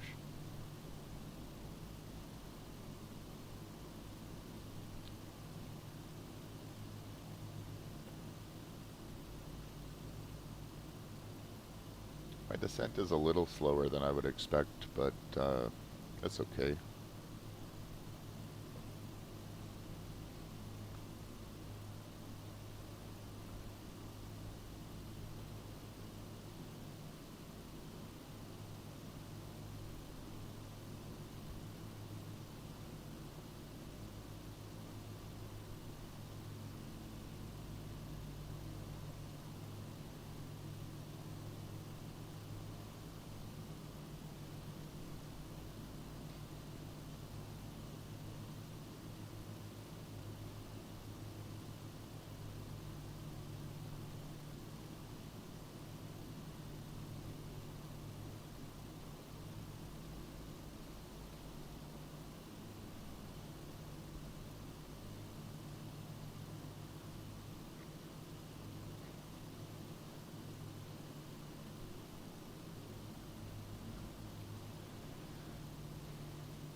Be right back.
I received a YouTube notification from a commenter, uh, just on some politically charged post that someone posted, like is just the case these days, screaming about how Democrats are Nazis, for wanting mouth-breathing idiots to get a vaccine.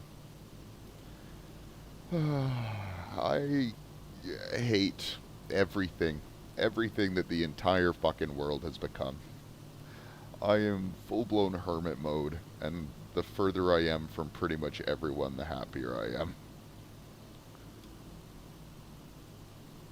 This isn't This isn't a fashion statement. This is my hermit beard. I've given up hope.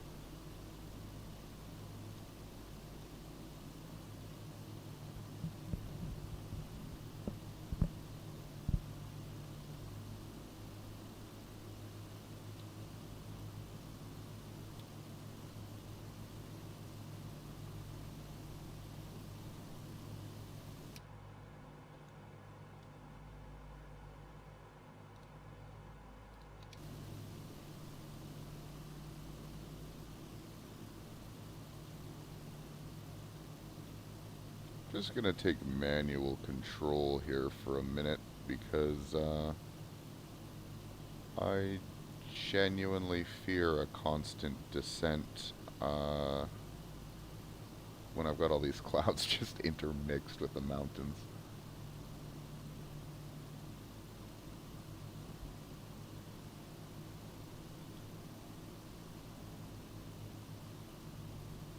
Cool.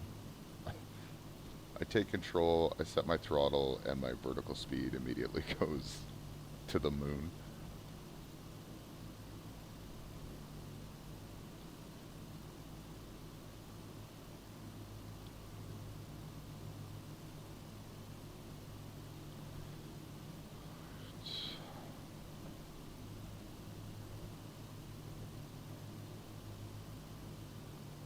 I think I'm within 20 miles or so. Maybe a little longer than that, 30 miles. Let's see if we can get Anchorage.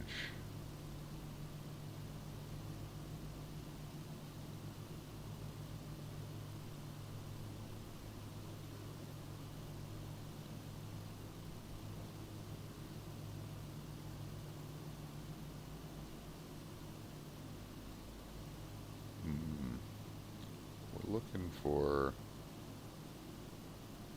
Papa Alpha November Kilo.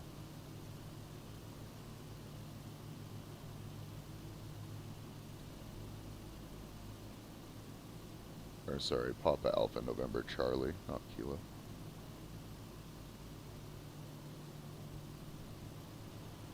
We're just not close enough yet.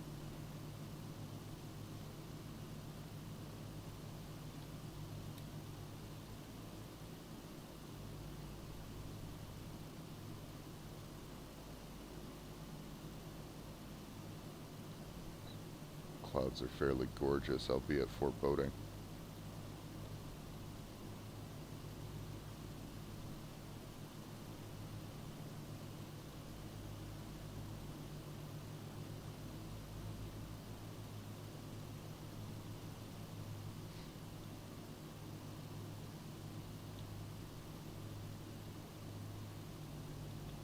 We're getting some serious updrafts here. It is not my intention to be climbing, honestly.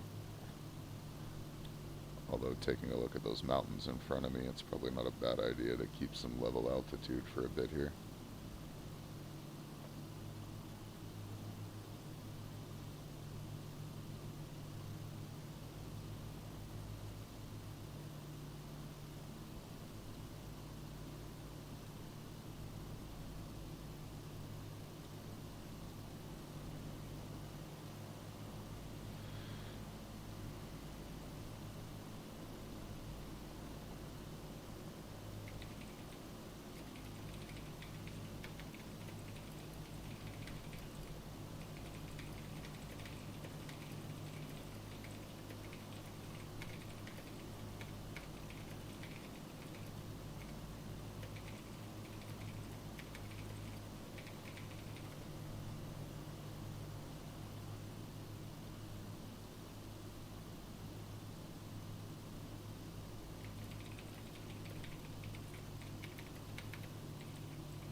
Lord, my vertical speed, look, I'm just climbing in altitude now. I want to stay steady if I can.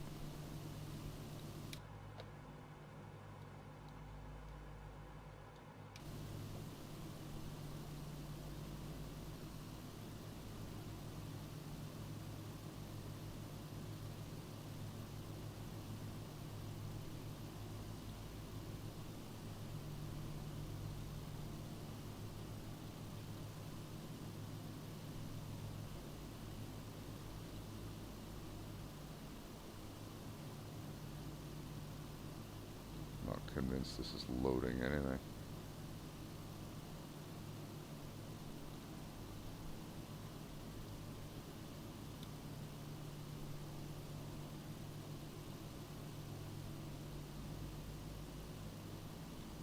Alright, I admit defeat. I don't know how to get this thing to go down if it's not in descent mode.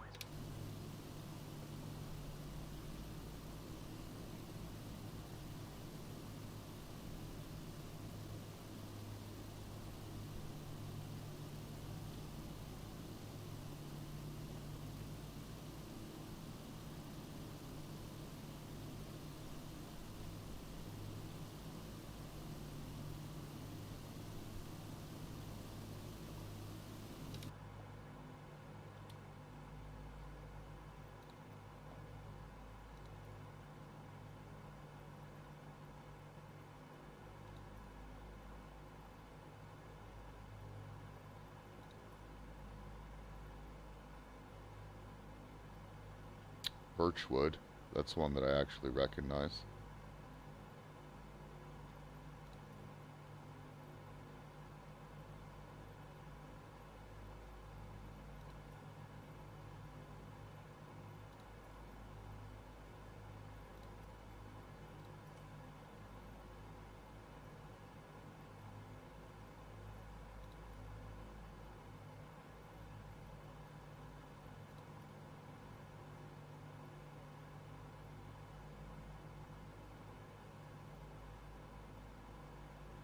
It's ridiculous. Where is Anchorage?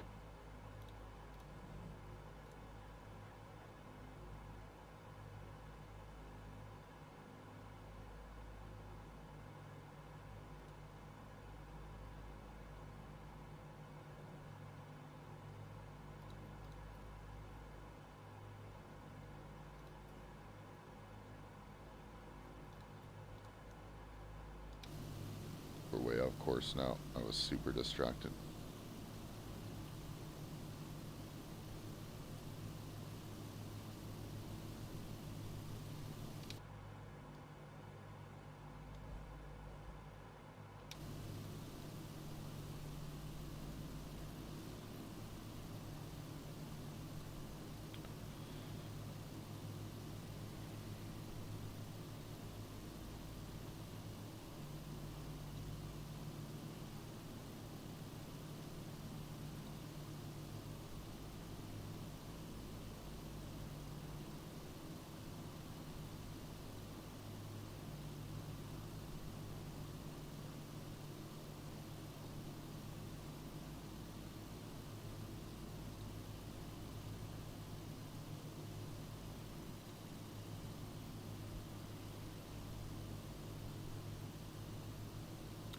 I don't understand why I can't see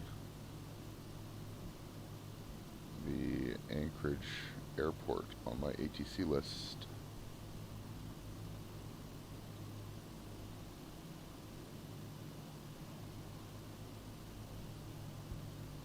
Highland was on that list. Birchwood was on that list. And I don't understand how Birchwood could be closer than Anchorage. I mean, maybe.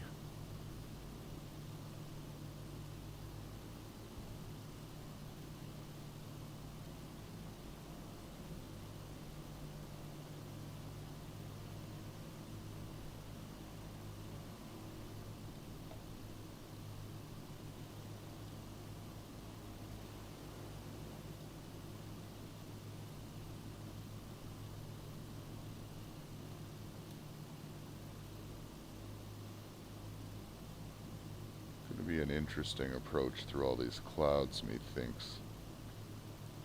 I really want to stay above these clouds before, like, I find the airport.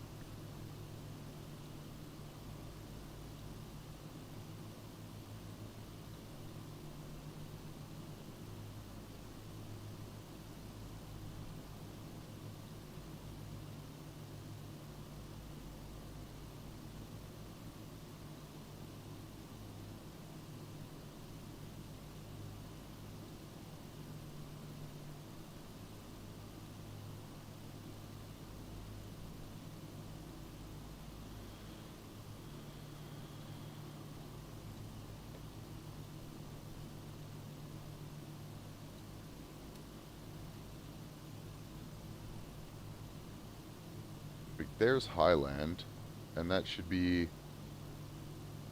like, I don't know, 270 from, heading 270 from Anchorage.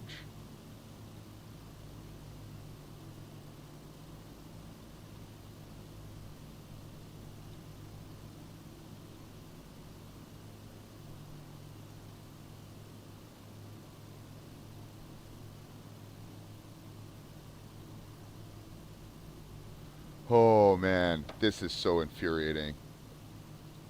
It, like, how am I supposed to just look through the list when every time I go to click it reloads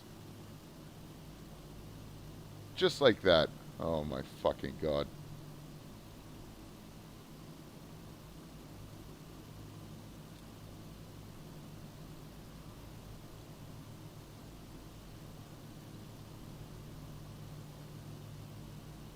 This is such a joke. Just an absolute joke.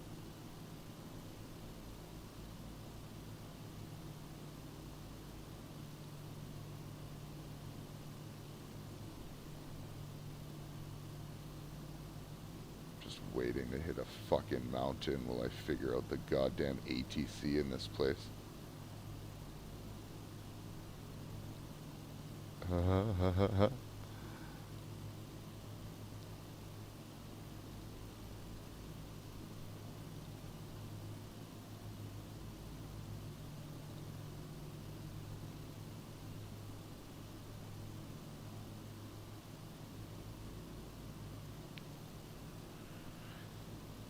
Man, this is ridiculous.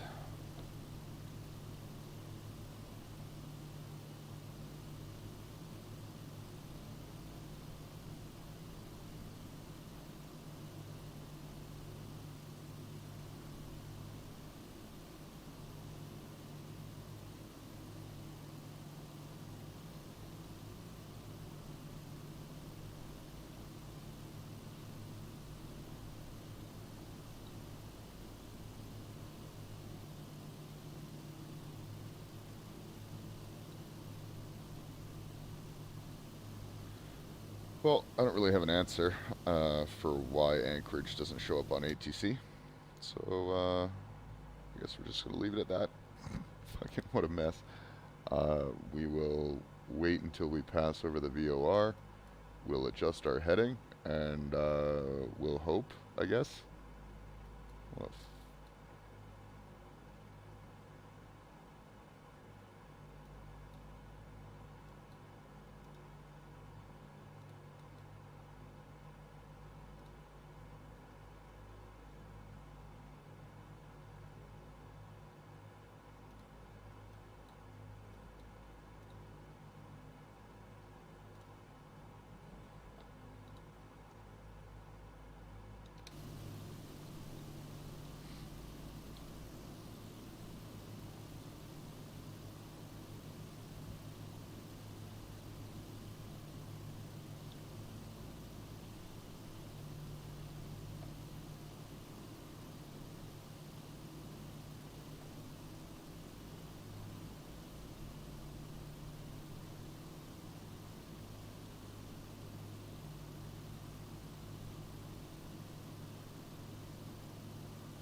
it just doesn't show up.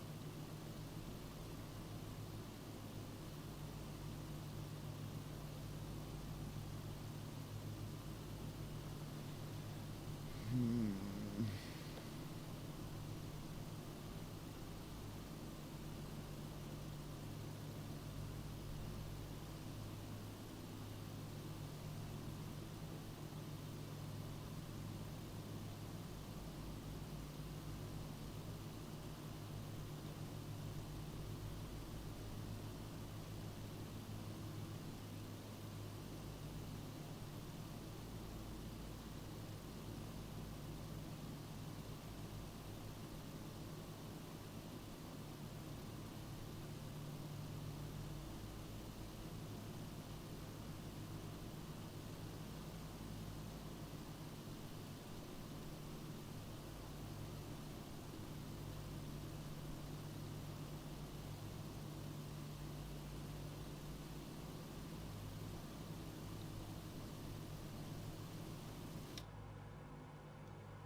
this is already showing from, like, I think we've already blown past it, so that's real cool. We're going to try our luck landing at Birchwood instead, I guess.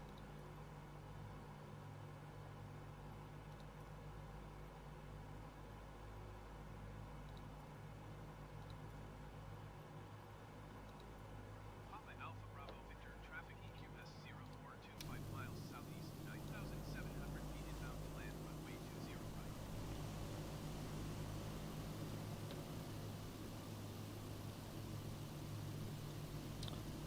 right. All right. Cooling turbine.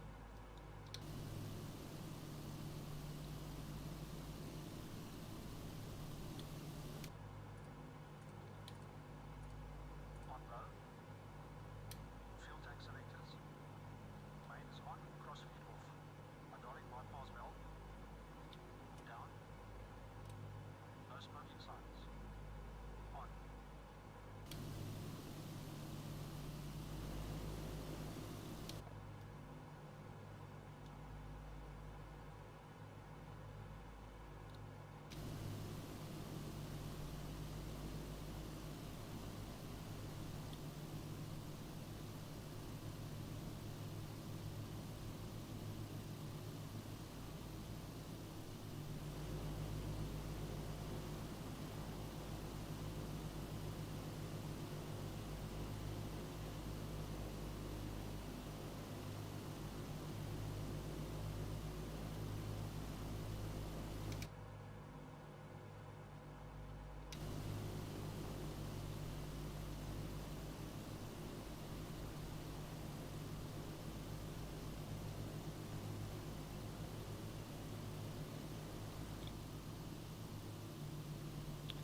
So the real unknown in this approach is going to be the fact that I have no idea how long this runway is, what kind of material it's made of.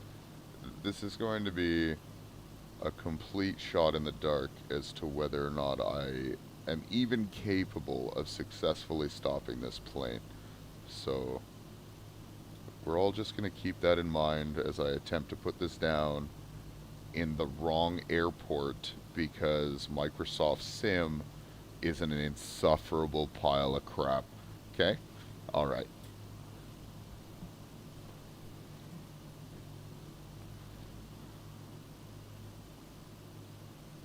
Oh, too high right now.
See, I'm getting impatient. I'm starting to fly this thing like a jet.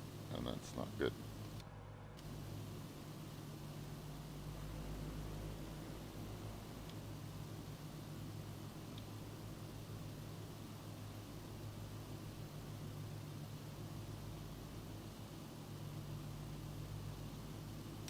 Visibility leaves quite a bit to be desired.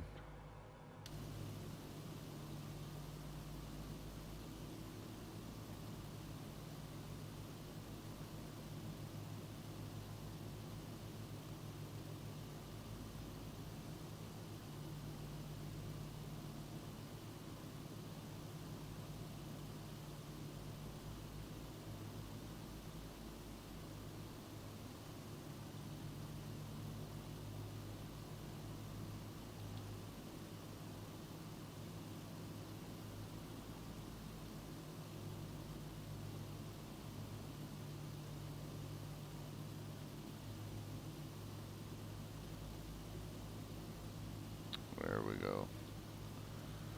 Now, our only goal is going to be to slow down in time.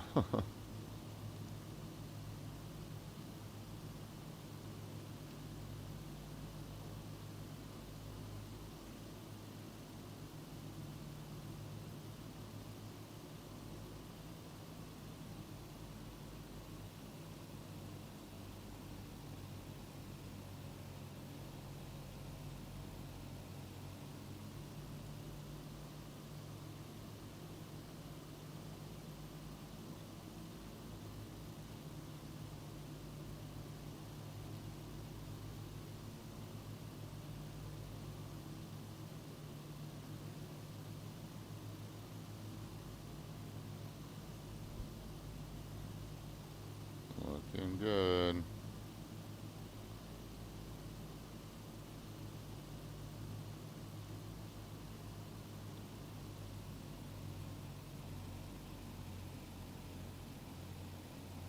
God, this runway is so short.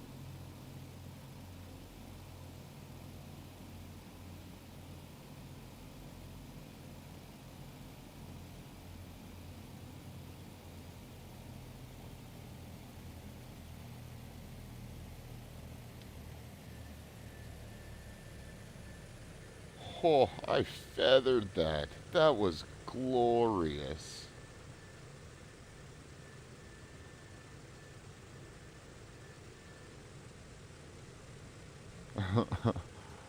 I'm proud. I'm proud of that landing. That landing was very nice. By my standards. It's probably horseshit by everyone else's standards.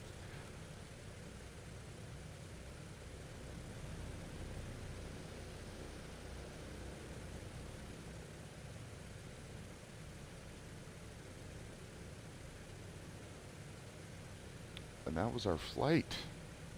We didn't quite make it to Anchorage because Anchorage was blown off the map or something. But we're in the vicinity. They can take the mail by truck from here.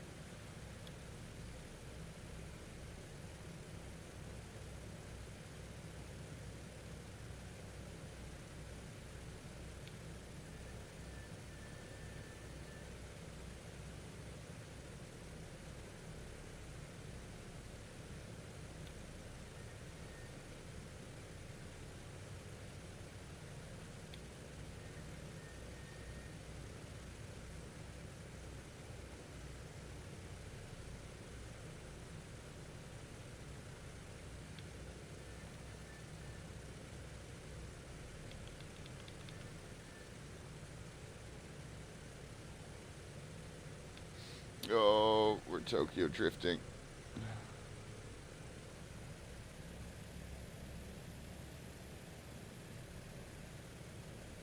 See, you can see if you watch my engine RPMs, they always sit in that 1400 harmonization range.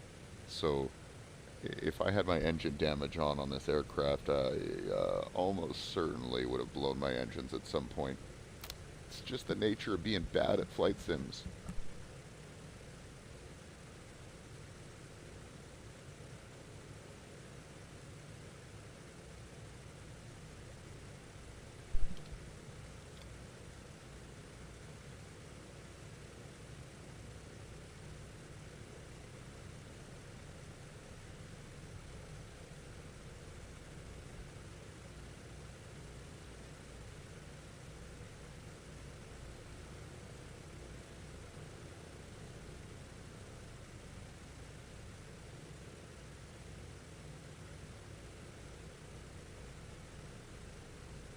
I gotta be honest, I'm not really sure where here is appropriate to park, so I think I'm just gonna.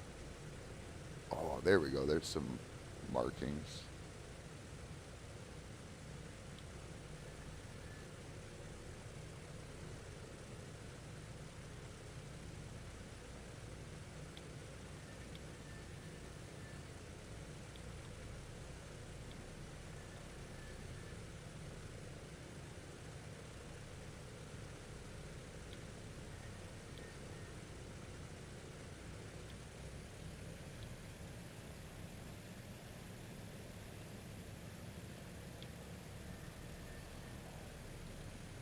Take up a casual 3 parking spots. That'll be fine.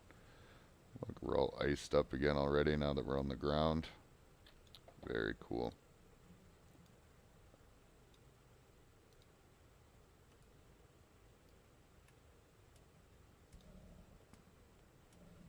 I don't think I've ever used the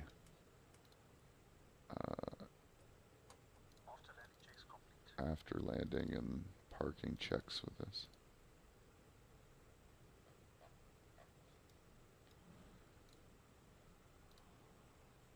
Parking brake is set. Cut entrance.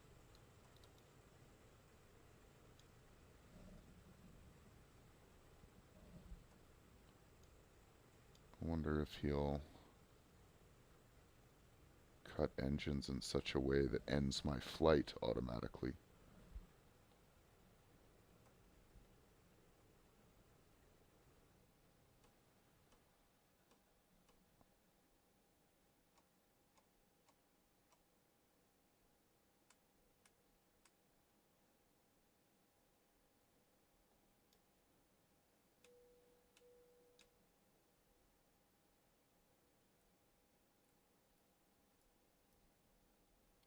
Turns off my radios for me. There we go. And he kills my batteries. That was fantastic. Okay, so that ends our flight. Whitehorse to Anchorage-ish. I'm going to take a break. I'm going to get some food, go for a smoke.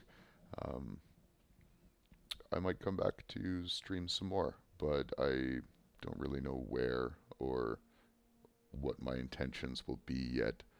Uh, there's some really tempting new aircraft that have come out, like the Kodiak, but this aircraft I've just flown is like 80 Canadian dollar dues. So I'm a little hesitant to spend some more on another aircraft right away, but we'll see. I'll likely load up if I can find someone to keep me company and a destination to check out. For now, I appreciate everyone who stopped in. I appreciate anyone who watches the VODs on YouTube, and I will be back soon enough. Take care for now.